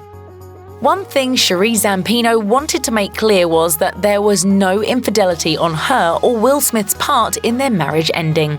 But the claim was contradicted by the late actress Alexis Arquette in a 2016 Facebook post in which she claimed Zampino was paid to keep quiet after catching Smith in the act with his then manager, Benny Medina. Arquette further alleged that Smith, quote, threw a fit on the set of 6 Degrees of Separation over a kissing scene with another male actor and seemed to be Arquette's way of verifying alleged homophobia that plagued Smith early in his career. But Zampino addressed Arquette directly, stating, "I left because I was unhappy. It's really that simple." Both Will and Jada Pinkett Smith have also confirmed that there was no affair while he was still married. In June 2020, Will Smith sat down to talk with Jada Pinkett Smith about his time with Sheree Zampino in a special Father's Day episode of Red Table Talk.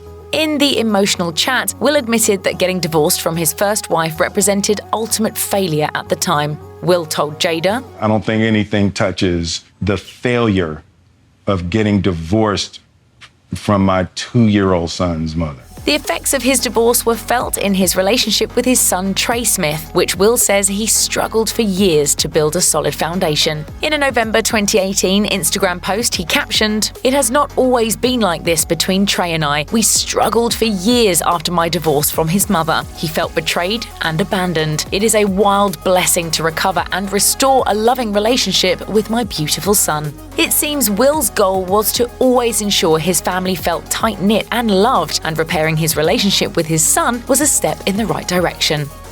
One of the more fascinating aspects of the Smith household is how they have managed to work in a co-parenting arrangement with Sheree Zampino. Trey Smith even refers to Jada as his, quote, bonus mom. Jada and Will's children, Jaden and Willow Smith, also have a close relationship with Sheree, having spent a lot of time with her throughout their lives. The blended family even travels and spends birthdays and holidays together. But this wasn't always the case.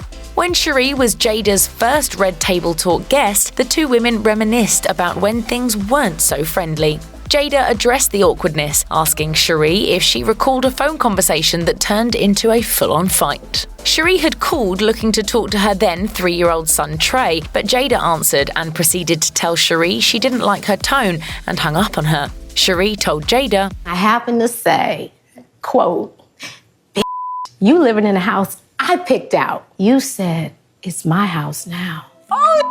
Things got so heated between the two that Will had to step in. Jada explained, "Will Smith, let me have it!" She explained that Will had stated it was Trey's mother and it was not Pinkett's place. At the start of their Red Table Talk chat, Jada Pinkett Smith confessed to Sheree Zampino by stating, "Here's the one thing I will say in hindsight, because I didn't understand marriage, I didn't understand divorce. I will say that I probably should have fell back. When I think back about where I was, some of my insensitivity, some of my inconsideration just in regards to you guys unwinding a marriage, and then me trying to get in there." Cherie even admitted that Giada was always willing to apologize when her stubbornness caused issues. The two later broke down in tears when Cherie said the hardest part of their relationship was when Will first introduced Trey to Giada, something she was initially against. But as time went on, she said about the situation, "And I'll tell you, on this side of things, my son could not have a better bonus mom." Thank you, Ray. No, thank you. The two got reconnected again for an episode of Ask Giada Live Blended Families to give tips on how to address co-parenting issues. One of the more important tips came from Cherie. You have to be secured and settled in the fact that no one can replace you as a mom. Your position is solid. The blended family of Will Smith, Jada Pinkett Smith, and Cherie Zampino is clearly setting new standards for co-parenting and family dynamics. In an interview with Sway's Universe, Giada revealed that she is not always present during vacations that Will takes with Cherie and their son Trey. She explains that it is important for Trey to see positive interactions between his parents by stating, "If I'm going to love Trey, there's an aspect of Cherie that I have to embrace and have to love as well, consider and respect." Giada also stated that they are all a family. She stated about Will, "All that relationship and what people think ideas of a husband and a partner and all that, man, whatever, that's a man that can rely on me for the rest of his life, period." She further elaborated on today, revealing, "Through my journey, I learned to love Will in the most pure way and love everything that comes with that, and he's learning to do the same." For most marriages, divorce is the end, but it looks like divorce was the very beginning in a life of highs and lows for Will Smith and Cherie Zampino.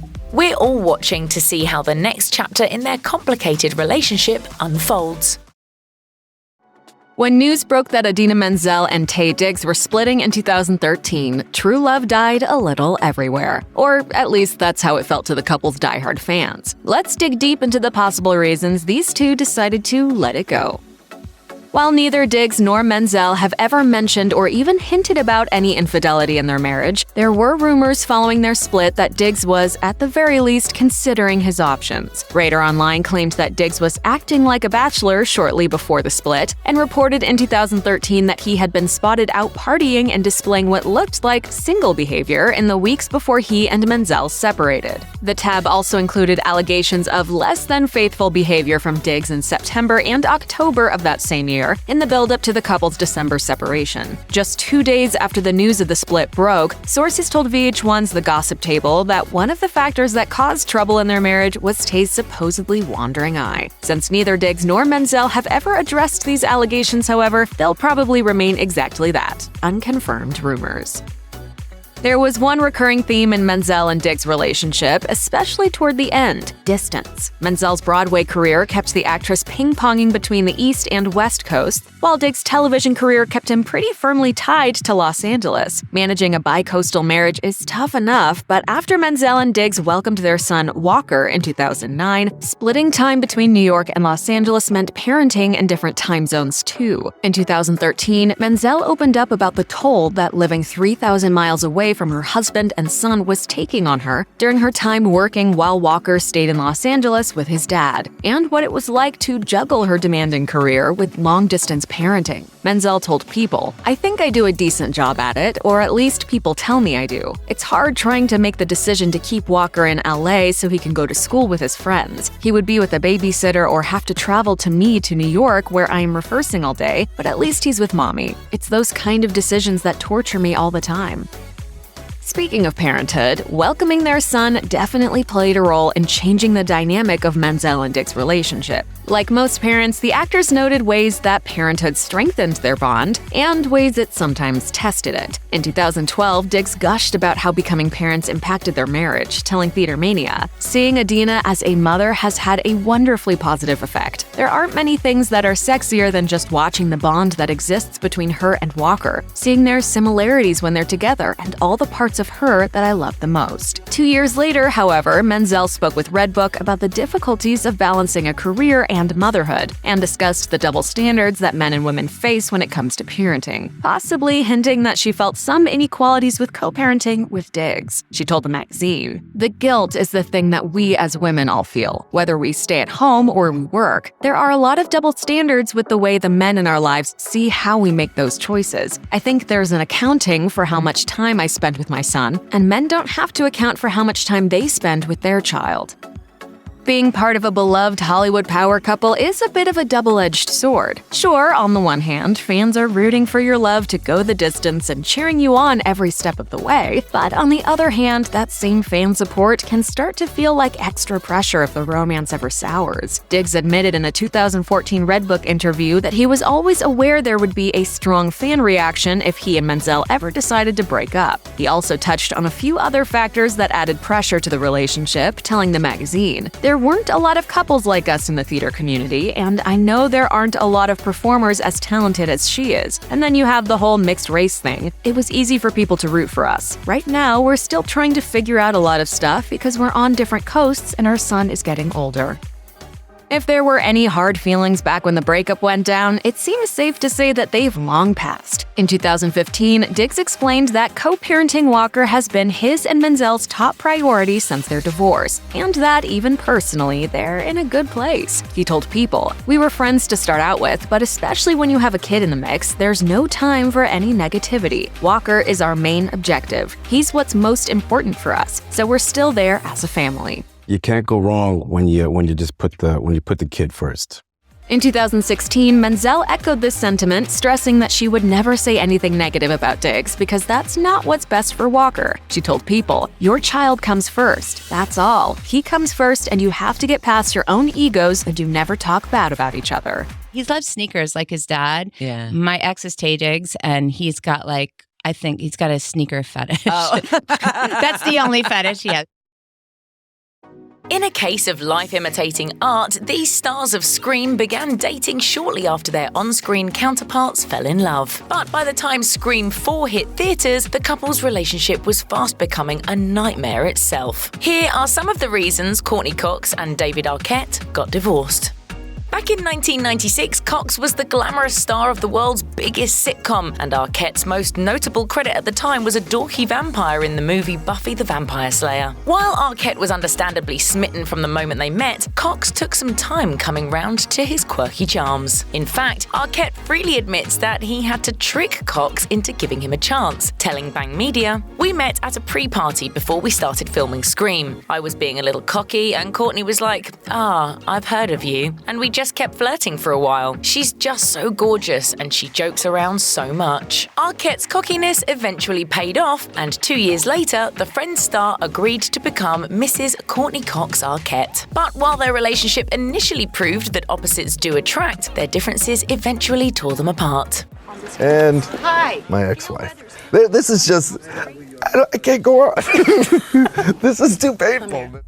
Over the course of his career, Arquette has been the frontman of what DeviantArt deemed the worst rap metal band ever, a burlesque nightclub owner, and perhaps most bizarrely, the WCW World Champion. But the quirks that initially attracted Cox soon became tiresome, and the Friends star started to feel more like Arquette's mother than his wife. In 2010, shortly after the couple announced a separation, an emotional Arquette openly discussed the problems with an unlikely marriage counsellor, Howard Stern. And during their candid chat on the Shock Jocks radio show, Arquette admitted that maturity wasn't one of his strong points. He also revealed that Cox's choice of 11th wedding anniversary present was a clear sign that she didn't want to, in his words, nag him anymore. Cox gifted Arquette with the one thing she'd previously banned him from having, a motorcycle. Arquette explained, "She said to me, 'I don't want to be your mother anymore,' and I appreciated that about her. She didn't want to tell me, 'Don't do that.'"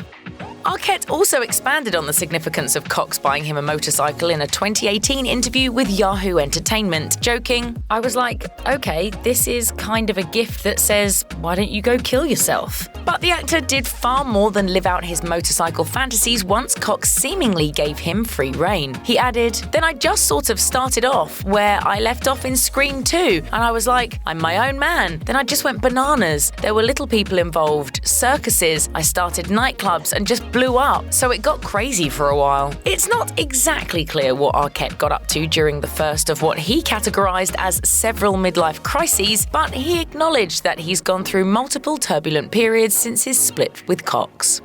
Despite gaining a reputation as something of a playboy following his separation from Cox, Arquette insists that he was always faithful when they were together. In the first of many conversations with Howard Stern, the actor revealed that he'd only jumped into bed with a cocktail waitress in the wake of their split. And in another chat just a few days later, he admitted that this encounter left him emotional. Arquette told the shock jock, "After the first girl I slept with, a few days later, I was like crying. It was the end of all the intimacy I shared with my wife. It was like a new thing. It was like putting that away." But was Cox as faithful while they were still very much an item? Although rumors had previously surfaced linking her with Cougar Town co-star Brian Van Holt, Arquette doubts that his wife ever strayed, on a physical level anyway. He told Stern that he'd asked Cox directly about all the gossip and was left satisfied by her answer. He said, "I do believe her. I truly don't think she ever had an affair."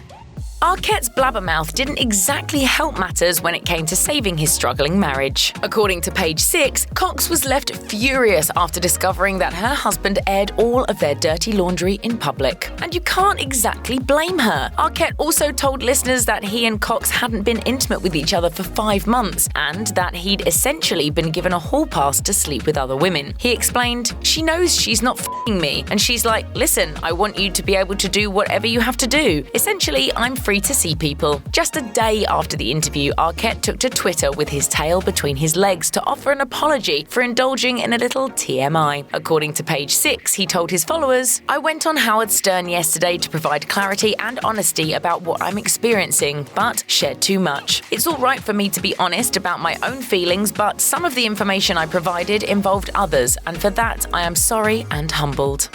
Just 1 year after allegedly getting irate with Arquette over his lack of discretion on the Howard Stern show, the actress headed into the shock jock studio for a spot of oversharing herself. Cox also brought Arquette, who was still legally her husband at that point, for what essentially amounted to a public marriage therapy session. And she had no qualms about disclosing even more details about their private life, including Arquette's constant arousal. She told Stern, "Whenever I would need consoling from David, he could not literally put his arm around me for 1 second without completely getting aroused." To his credit, Arquette did show restraint in certain circumstances. Cox mentioned a particularly hard period when her father was in his final days, and admitted, "David was never like, 'Oh, I'm so sorry your dad is dying. Can we f***?'"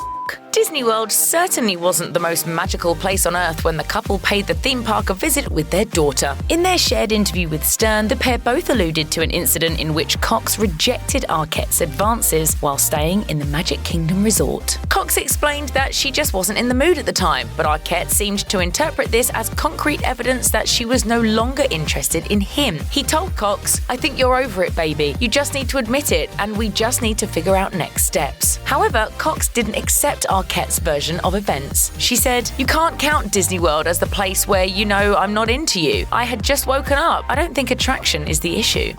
Cox and Arquette might not have been lovers by the time they walked into the Howard Stern show together, but they weren't fighters either. Shouting matches weren't a regular feature of the Cox-Arquette household, but bottling things up also didn't appear to have done them much good. In another candid confession, Cox told Stern, "We probably didn't get as real as we needed to as we do now. There are a lot of things that David likes to do that are completely the opposite of the things I do. I'm a homebody. David doesn't drink anymore. He's completely sober, but he likes to go out and dance." I don't really like to go out. I love restaurants. I love to have people over to my house, but, I'm not really one to do a lot of stuff.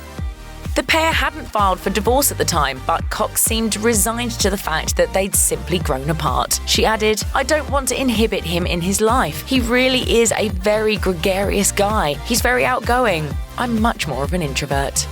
Unfortunately, the couple never managed to recapture their initial physical spark, and once again, Cox spilled the beans about their lack of bedroom action in a very public way. Only this time, she got frank with TV's most enthusiastic survivalist. In 2016, Cox braved the outdoors on Running Wild with Bear Grylls. While battling the elements, the actress somehow found the energy to discuss her failed marriage and how her connection to Arquette gradually changed over the years. Cox revealed to the reality TV adventurer that her split from Arquette, quote, wasn't a dramatic ending. She elaborated, "We found ourselves living separate lives, just coexisting and being great friends, but not having the intimacy that is so important in a relationship. We're just really different too. I'm the polar opposite of him, and that can be great for a lot of things, but I need this kind of real one-on-one connection."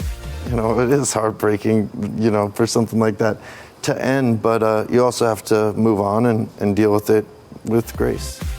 In 2014, Cox revealed to More magazine, "As divorces go, this is the best one we could provide." The star also admitted that she still had regrets about how things ended with Arquette, but acknowledged that after 14 years together, they'd at least given things a good go. And she harbored no ill feelings towards the father of her only child, adding, "When you love someone, you want them to be happy, even if it's not with you." Having Courtney in my life has been one of the great joys and friendships and love. And things seem to have worked out for the pair in the long run. Arquette married Christina McClarty, a correspondent for Entertainment Tonight, in 2015, and the pair have 2 sons together. Meanwhile, Cox began dating Snow Patrol guitarist Johnny McDaid shortly after her divorce from Arquette was finalised. As of 2020, Cox and McDaid are very much still a thing. Mimi Rogers introduced Tom to Scientology and then got upstaged by his co-star. Tom Cruise's first marriage never had a chance. Tom Cruise and Mimi Rogers first got together in either 1985 or 1986. While we don't know exactly when they first hooked up, the young Top Gun actor confirmed they were an item in a Rolling Stone interview published in June 1986. A whirlwind romance ensued, and they married within a year. But while they agreed they loved each other, they couldn't get on the same page about their meet-cute. According to Cruise, they met at a dinner party in 1985, and, as he told the mag, she wasn't immediately available because she had a boyfriend. However, that's not how Rogers remembered it, though. Speaking with an Us Weekly reporter in 1987, she echoed the fact that they met at a dinner party, but told the outlet she was single and that mutual friends pushed them together. As the South Florida Sun-Sentinel reported, she said, "I wasn't seeing anybody, he wasn't seeing anybody, and they thought, these people should be going out with somebody. Let's see if they want to go out with each other." And we said, "Aw, what the heck? Okay." According to Rogers, it just felt right, and they were soon talking of marriage despite their age difference. She was 31 and he was 24 when they tied the knot. Rogers also understood that fame would soon be a part of their lives. As she shared, "When I saw Top Gun the first time, I knew what we were in for." I feel the need for speed. Ow! Was Cruise head over heels about the marriage or suffering from cold feet? The actor spoke with Rolling Stone less than a year before saying "I do" and confessed he wasn't sure he'd ever walk down the aisle, saying, "I don't know if I could get married. Right now, in my present state of mind, I don't believe so. I need a lot of space for myself and my work." Rogers clearly made him change his mind, but he again spoke of his uncertainty about marriage with Rolling Stone in 1990. Recalling his parents' divorce when he was 12, the actor shared, "My worries were, Jesus, am I going to be faithful? Does marriage work as a concept? I really never thought it could." You're probably going to want to divorce me in 3 weeks. Following their wedding, Rogers and Cruise appeared to be going strong.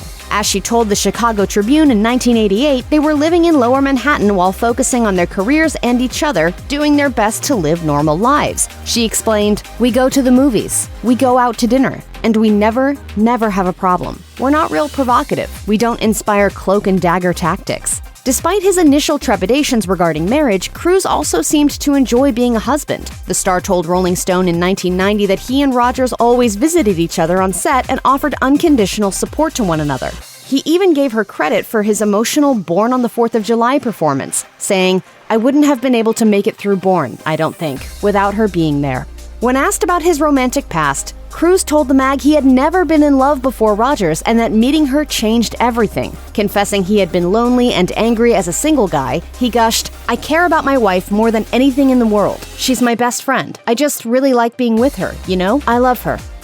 In a bizarre twist, on January 16, 1990, less than a week after that Rolling Stone interview was published, Tom Cruise and Mimi Rogers announced their divorce. Speculation about the reason was rampant. Perhaps fame was an issue. Recalling her first brush with Cruise's superstardom, Rogers told the Chicago Tribune that attending the 1986 premiere of The Color of Money as his girlfriend was a wild time. As she described the scene, there were 10 million photographers all going mad, pushing and shoving, trying to get a picture of Tom and Paul Newman and Marty Scorsese. I was just madly trying to get out of the way. It's like a nightmare, isn't it? She did have specific concerns. For one, she was adamant that her career stay separate from her husband's, saying that she deserved to be treated as an actor in her own right. She also worried about the possibility of being cast in a film opposite her husband, perhaps because of the media frenzy that would go along with it. Still, it may not have been the fame that came between them, but their age gap. Rogers later told The Telegraph in 2001, the stardom wasn't really a problem. What did annoy me was the age thing. Some of the tabloids brought it up all the time and exaggerated the gap between Tom and me. Tom Cruise may be the most well-known Scientologist in the world, but it was actually Mimi Rogers who introduced him to the religion. As The Hollywood Reporter noted, Rogers' father was an avid member and so was she. Rogers shared her religion with Cruise and brought him to his first meetings at a Scientology center in Hollywood. What is this? They said Scientologist. I said, I'm very interested. And that's when I became a Scientologist. However, the church played a role in their demise as a couple, according to Marty Rathbun. Vanity Fair described Rathbun as the number 2 man in the organization, second only to David Miscavige. He confessed to helping break up Rogers and Cruise, and later Cruise and Nicole Kidman, saying, I participated in the Mimi divorce and in the Nick divorce. Both women got cold on Miscavige. He was integral to the breakup of the marriages. However, as Rogers tells it, it was a different religion that drove them apart. Speaking with Playboy in 1993, she said, Tom was seriously thinking of becoming a monk. At least for that period of time, it looked as though marriage wouldn't fit into his overall spiritual need. He thought he had to be celibate to maintain the purity of his instrument. My instrument needed tuning. Fame, religion, age, these factors were all blamed for Tom Cruise and Mimi Rogers' divorce. But according to 2 authors who wrote unauthorized biographies about Cruise, none of those were the true cause of the split. Wensley Clarkson, who wrote Tom Cruise Unauthorized, told Entertainment Weekly that he believes they simply matured in different directions, speculating that Cruise just outgrew Rogers. Andrew Morton, who penned Tom Cruise An Unauthorized Biography, made a similar case, quoting an interview with Talk Magazine in which Cruise shared, "It was just 2 people who weren't meant to work, and it wasn't what I wanted for my life. I think you just go on different paths." Morton also cited a statement made by the couple after their split in which they appeared to imply they had tried their best, but it just wasn't meant to be. They said in a joint release, "While there have been positive aspects to our marriage, there were some issues which could not be resolved even after working on them for a period of time." Tom Cruise met his second wife, Nicole Kidman, on the set of 1990's Days of Thunder while he was still married to Mimi Rogers. They were instantly drawn to each other and weren't shy about telling Vanity Fair in 1995 that it was a sexual connection. Kidman gushed, "I thought he was the sexiest man I'd ever seen in my life." So it started on lust. Cruise was in full agreement, adding, "Instant lust. That's what I felt. I thought she was amazingly sexy and stunning." And you can do this at home at night. You don't have to do this on the... What? Is the tension there? Well, with Nicole, it's always very exciting. According to Andrew Morton's Tom Cruise An Unauthorized Biography, that connection was the catalyst for Cruise leaving Rogers, writing that Cruise's legal team filed for legal separation on December 9, 1989, in the middle of shooting for Days of Thunder. However, the public didn't learn about the split until over a month later, and that was on purpose. As journalist Richard Corliss, who interviewed Cruise at the time, explained in Morton's book, his marriage to Mimi Rogers was a fiction he wanted to maintain, at least until the magazine profiles attending the release of Born on the 4th of July were published. In the end, Cruise's divorce from Rogers was finalized in February 1990 per Us Weekly, and he married Kidman in December 1990. Good. How tall are you? Following their divorce, Tom Cruise didn't waste any time moving on. As for Rogers, it took her a little longer to meet her new beau, producer Chris Chiaffa, but the pairing proved to be a lasting one. They married in 2003, had 2 kids, and as of 2022, they are still happily married. Clearly, both exes have moved on from one another, but even so, Rogers hasn't been able to fully escape her past. She didn't mince words when she announced she was sick and tired of being asked about her ex. In 1995, she told People she was tired of answering questions about him. Then, in 2006, she told Today she was still getting questions about Cruz anyway, saying, "I've had 2 kids since then. I can barely remember my own name, let alone be remembering something almost 17 years ago." Apparently, reporters simply couldn't resist asking her questions about the actor's personal life, and she wasn't exactly appreciative. As she told the outlet, not only was she not interested in the topic, but she also wasn't exactly qualified to share an opinion on the matter. "Anytime anything happens with him, I get a call. What do you think of Katie? What do you think about this? Do you think he'll be a good father? How do I know any more than I would know what kind of parent you would be?" Was it love at first sight or doomed from the start? Maybe Ben Affleck and Jennifer Garner's former nanny holds the key to this once super couple's demise. Ben Affleck and Jennifer Garner first met in 2001 while filming Pearl Harbor, but it wasn't until 2003's Marvel flop Daredevil that they fell in love. Remember me? In 2017, Affleck admitted to Playboy that the romance helped him to appreciate that there may be bright sides to failure, saying, "We fell in love on Daredevil. The Rotten Tomatoes rating is not in direct proportion to how important a life experience a movie was." While both films hardly set Hollywood alight, sparks flew for the two actors off-screen. Of course, Affleck and Garner were romantically involved with other people at the time. Affleck was famously engaged to Jennifer Lopez in one of the most highly profiled relationships in Hollywood history. The two first met while filming the romantic comedy Geely in 2001 and dated amidst such a rabid tabloid frenzy that they subsequently called off their wedding. In January 2004, Jennifer called it quits altogether. As for Garner, she was married to actor Scott Foley when she and Affleck starred opposite each other in Daredevil. The couple met in 1998 while filming Felicity, and they were married just 2 years later. After 4 years of marriage, the two parted ways. Foley, however, has insisted there was no foul play, telling TV Guide at the time, "There was no other relationship. There was no infidelity, nothing. People get divorced, you know?" Affleck and Garner went public with their romance in 2004, snuggling up together at the World Series. They kept their relationship mostly under wraps for months amidst the prying paparazzi, and eloped the following year in a low-key 4-person ceremony. Affleck credits his then-wife for getting him through a dark period in his career after he felt he wasn't being taken seriously as an artist. He told Playboy, "Getting to know her, falling in love with her, and being connected with her gave me a foundation to reach out and say, okay, I'm going to do Hollywoodland. I'm going to direct Gone Baby Gone. She is by leaps and bounds the most important person to me in that respect." I couldn't do any of the things I do without your support. You're my angel, my life, and my world. You're reading that.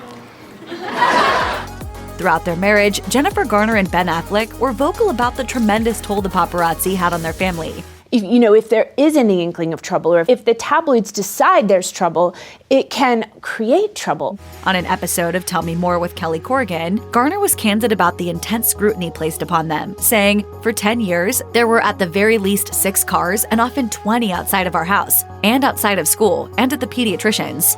And you're begging them, please step aside from the pediatrician's door. I have a sick kid, please. Affleck has also been vocal about the paparazzi. He told Playboy, "It's a safety thing, and there's also a sanity thing. My kids aren't celebrities. They never made that bargain." The negative interactions with paparazzi became such an issue for the family that in 2013, Garner chose to testify before the California State Assembly Committee on Public Safety alongside Halle Berry for Senate Bill 606, which ultimately passed. The law protects the safety of celebrities' children by increasing penalties for harassment from a maximum of 6 months in jail to 1 year. In 2015, Ben Affleck was accused of striking up an affair with his children's nanny. Christine Uzunian was 27 when she started working for the family, with sources claiming to People that the former nanny had fallen in love with Affleck. She allegedly caught his wandering eye, and the pair struck up an affair not long after she was hired. In June of 2015, Uzunian joined Affleck and his kids in the Bahamas on vacation. When Jennifer Garner, who was said to be estranged from her husband at the time, showed up to join them, Affleck reportedly went to Las Vegas with Uzunian for a charity poker event. He and Garner announced their divorce on June 30th, a day after their 10th wedding anniversary. Via his spokesperson, Affleck denied the accusations, and a source close to the actor told People that he and Uzunian had a professional and platonic relationship only, adding, "There has never been a romantic or sexual relationship." Weeks after the divorce announcement, Page Six published photos that appeared to show the pair exchanging a bottle of champagne outside his home. Garner took the less-than-ideal situation in stride, telling Vanity Fair, "Uzunian had nothing to do with our decision to divorce. She was not a part of the equation. Bad judgment? Yes. It's not great for your kids for a nanny to disappear from their lives." Keeping her priority on her children, she vowed to keep herself offline in light of media negativity, insisting, "I cannot let anger or hurt be my engine." Growing up, Ben Affleck didn't have the ideal family upbringing. In 2020, the actor opened up about his roots in an interview for the New York Times, saying, "There's a lot of alcoholism and mental illness in my family. The legacy of that is quite powerful and sometimes hard to shake." Affleck has had his fair share of problems with alcohol misuse, with specific episodes covered salaciously by the media. He explained, "It took me a long time to fundamentally, deeply, without a hint of doubt, admit to myself that I am an alcoholic." I was like, I can just go back. I was fine before. I just need to take a break. I just need to slow down. I'm okay. The Oscar winner first checked himself into rehab at 29 years old in 2001. Things seemed to settle down when he found love with Garner 3 years later, becoming a dad shortly after. But he's admitted that his battle with addiction has been a lifelong struggle, telling the New York Times, "People with compulsive behavior, and I am one, have this kind of basic discomfort all the time that they're trying to make go away. I drank relatively normally for a long time. What happened was that I started drinking more and more when my marriage was falling apart. My drinking, of course, created more marital problems." And Affleck's problems only continued after his divorce. In 2017, the actor experienced a relapse and secretly entered rehab. Radar reported that he was given a one-night pass from the facility to attend that year's Oscar ceremony. A year later, Affleck re-entered rehab after he started dating Playboy model Shauna Sexton, forcing the star to publicly state that she had no influence over his drinking. Garner reportedly staged an intervention for her ex-husband, with the paparazzi taking snaps of her driving Affleck to a facility for treatment. While he seemed to be doing well after his third stint, he appeared to relapse a year later during a drunken Halloween night when he was seen stumbling backward into a car. You can't do this forever. I can barely do it now. For TMZ, when asked about the incident the next morning, Affleck took it in his stride, saying, "It happens, it's a slip, but I'm not going to let it derail me." Reckoning with his own addiction and family history has given Affleck some perspective when it comes to a split from Garner. He told the New York Times that his divorce was, quote, "the biggest regret of my life," but that he had moved beyond the point of feeling shame. I never thought I was going to get divorced. I really didn't want to be a split family. I wasn't who I thought I was. During an appearance on The Howard Stern Show in 2021, Ben Affleck expressed frustration over the way in which tabloid media had reported on his divorce from Jennifer Garner. During the divorce, they printed horrible lies. He went on to say, "The truth was, we took our time. We made the decision. We grew apart. We had a marriage that didn't work. This happens. It's somebody that I love and respect, but to whom I shouldn't be married any longer." Despite the pair no longer being a fit for each other, they have consistently made co-parenting their kids a priority. Garner told Vanity Fair that her friendship with Affleck acts as the foundation for raising their 3 children, saying, "Sure, I lost the dream of dancing with my husband at my daughter's wedding, but you should see their faces when he walks through the door. And if you see your kids love someone so purely and wholly, then you're going to be friends with that person." Perhaps the pressure of constant media attention overshadowed this Hollywood duo. If anything, it uncovered the cracks in the relationship. Even after they announced their split, however, Garner spoke positively of her ex-husband to Vanity Fair, admitting that she would remake that decision to marry him. "He's the love of my life. He's the most brilliant person in any room, the most charismatic, the most generous. He's just a complicated guy. I always say, when his sun shines on you, you feel it. But when the sun is shining elsewhere, it's cold. He can cast quite a shadow."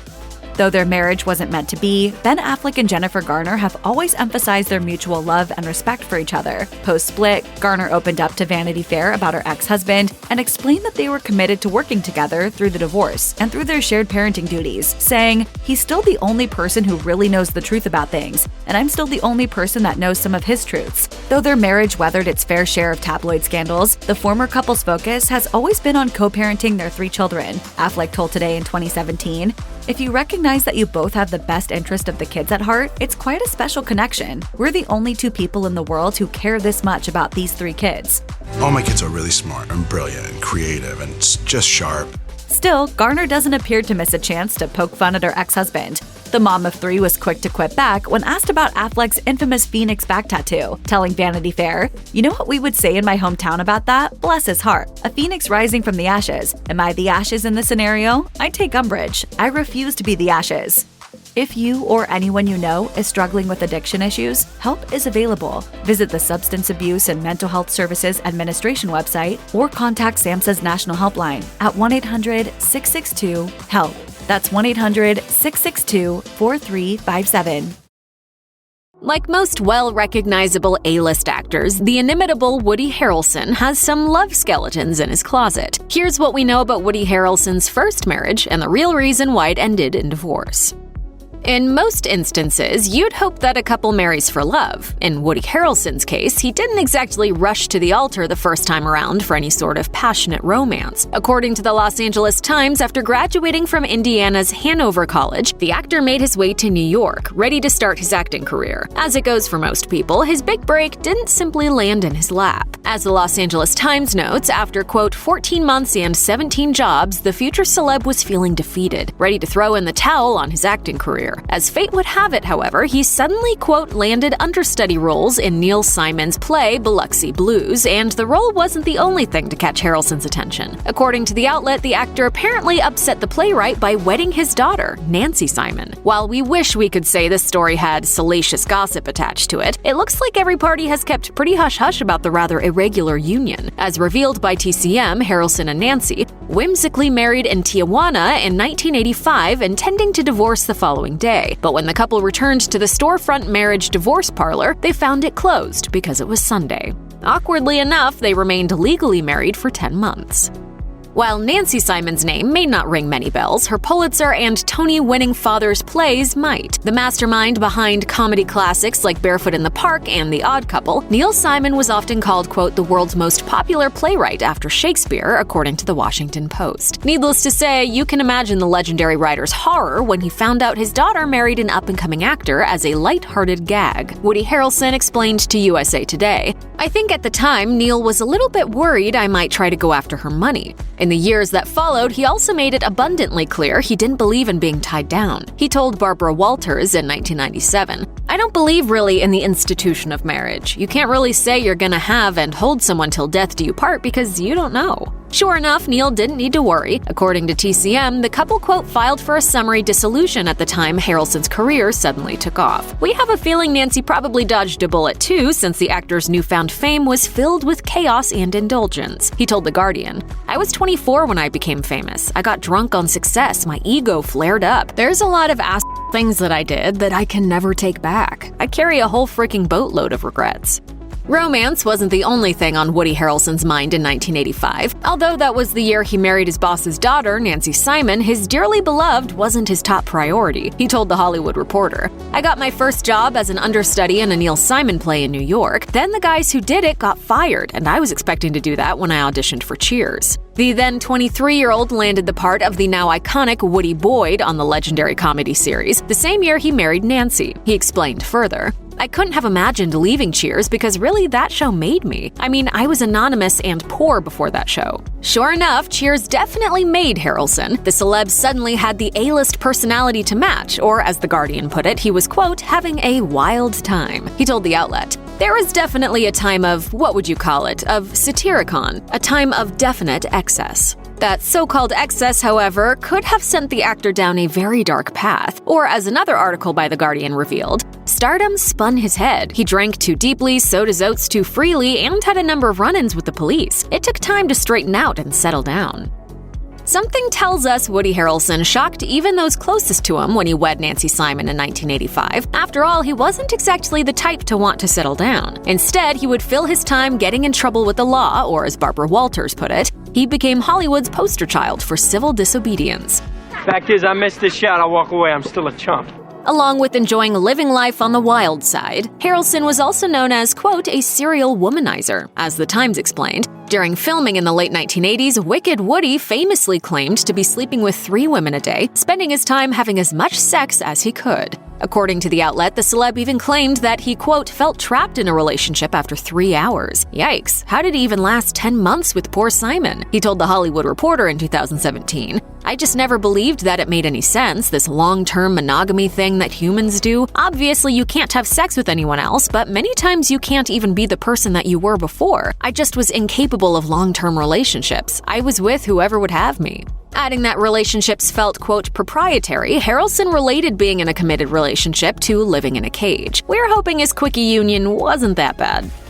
Woody Harrelson didn't exactly have a conventional childhood. According to People in 1968, when Harrelson was around 7, his father, Charles V. Harrelson, vanished from their home in Houston, leaving his wife, Diane, to support Woody and his 2 brothers. While Woody would visit his dad on occasion, he told The Hollywood Reporter that this was at Charles's girlfriend's home, and his dad, quote, was gone all the time anyway. An absentee father is already disheartening enough when you're a kid, but as it turns out, Woody's dad was also a convicted hitman. According to Inside Edition, it's believed that the actor's dad was allegedly responsible for 20 murders, and in 1982 was, quote, convicted of conspiracy to commit murder and was serving a life sentence in Illinois until his death in 2007. While Woody didn't exactly have a close relationship with his father growing up, he surprisingly fostered a connection with Charles after he was incarcerated. In 1988, 2 years after his divorce from Nancy Simon, People reported that the star had been visiting his father in prison once a year. As the outlet wrote, Harrelson, still trying to figure out his father, does not plan to launch a family of his own soon.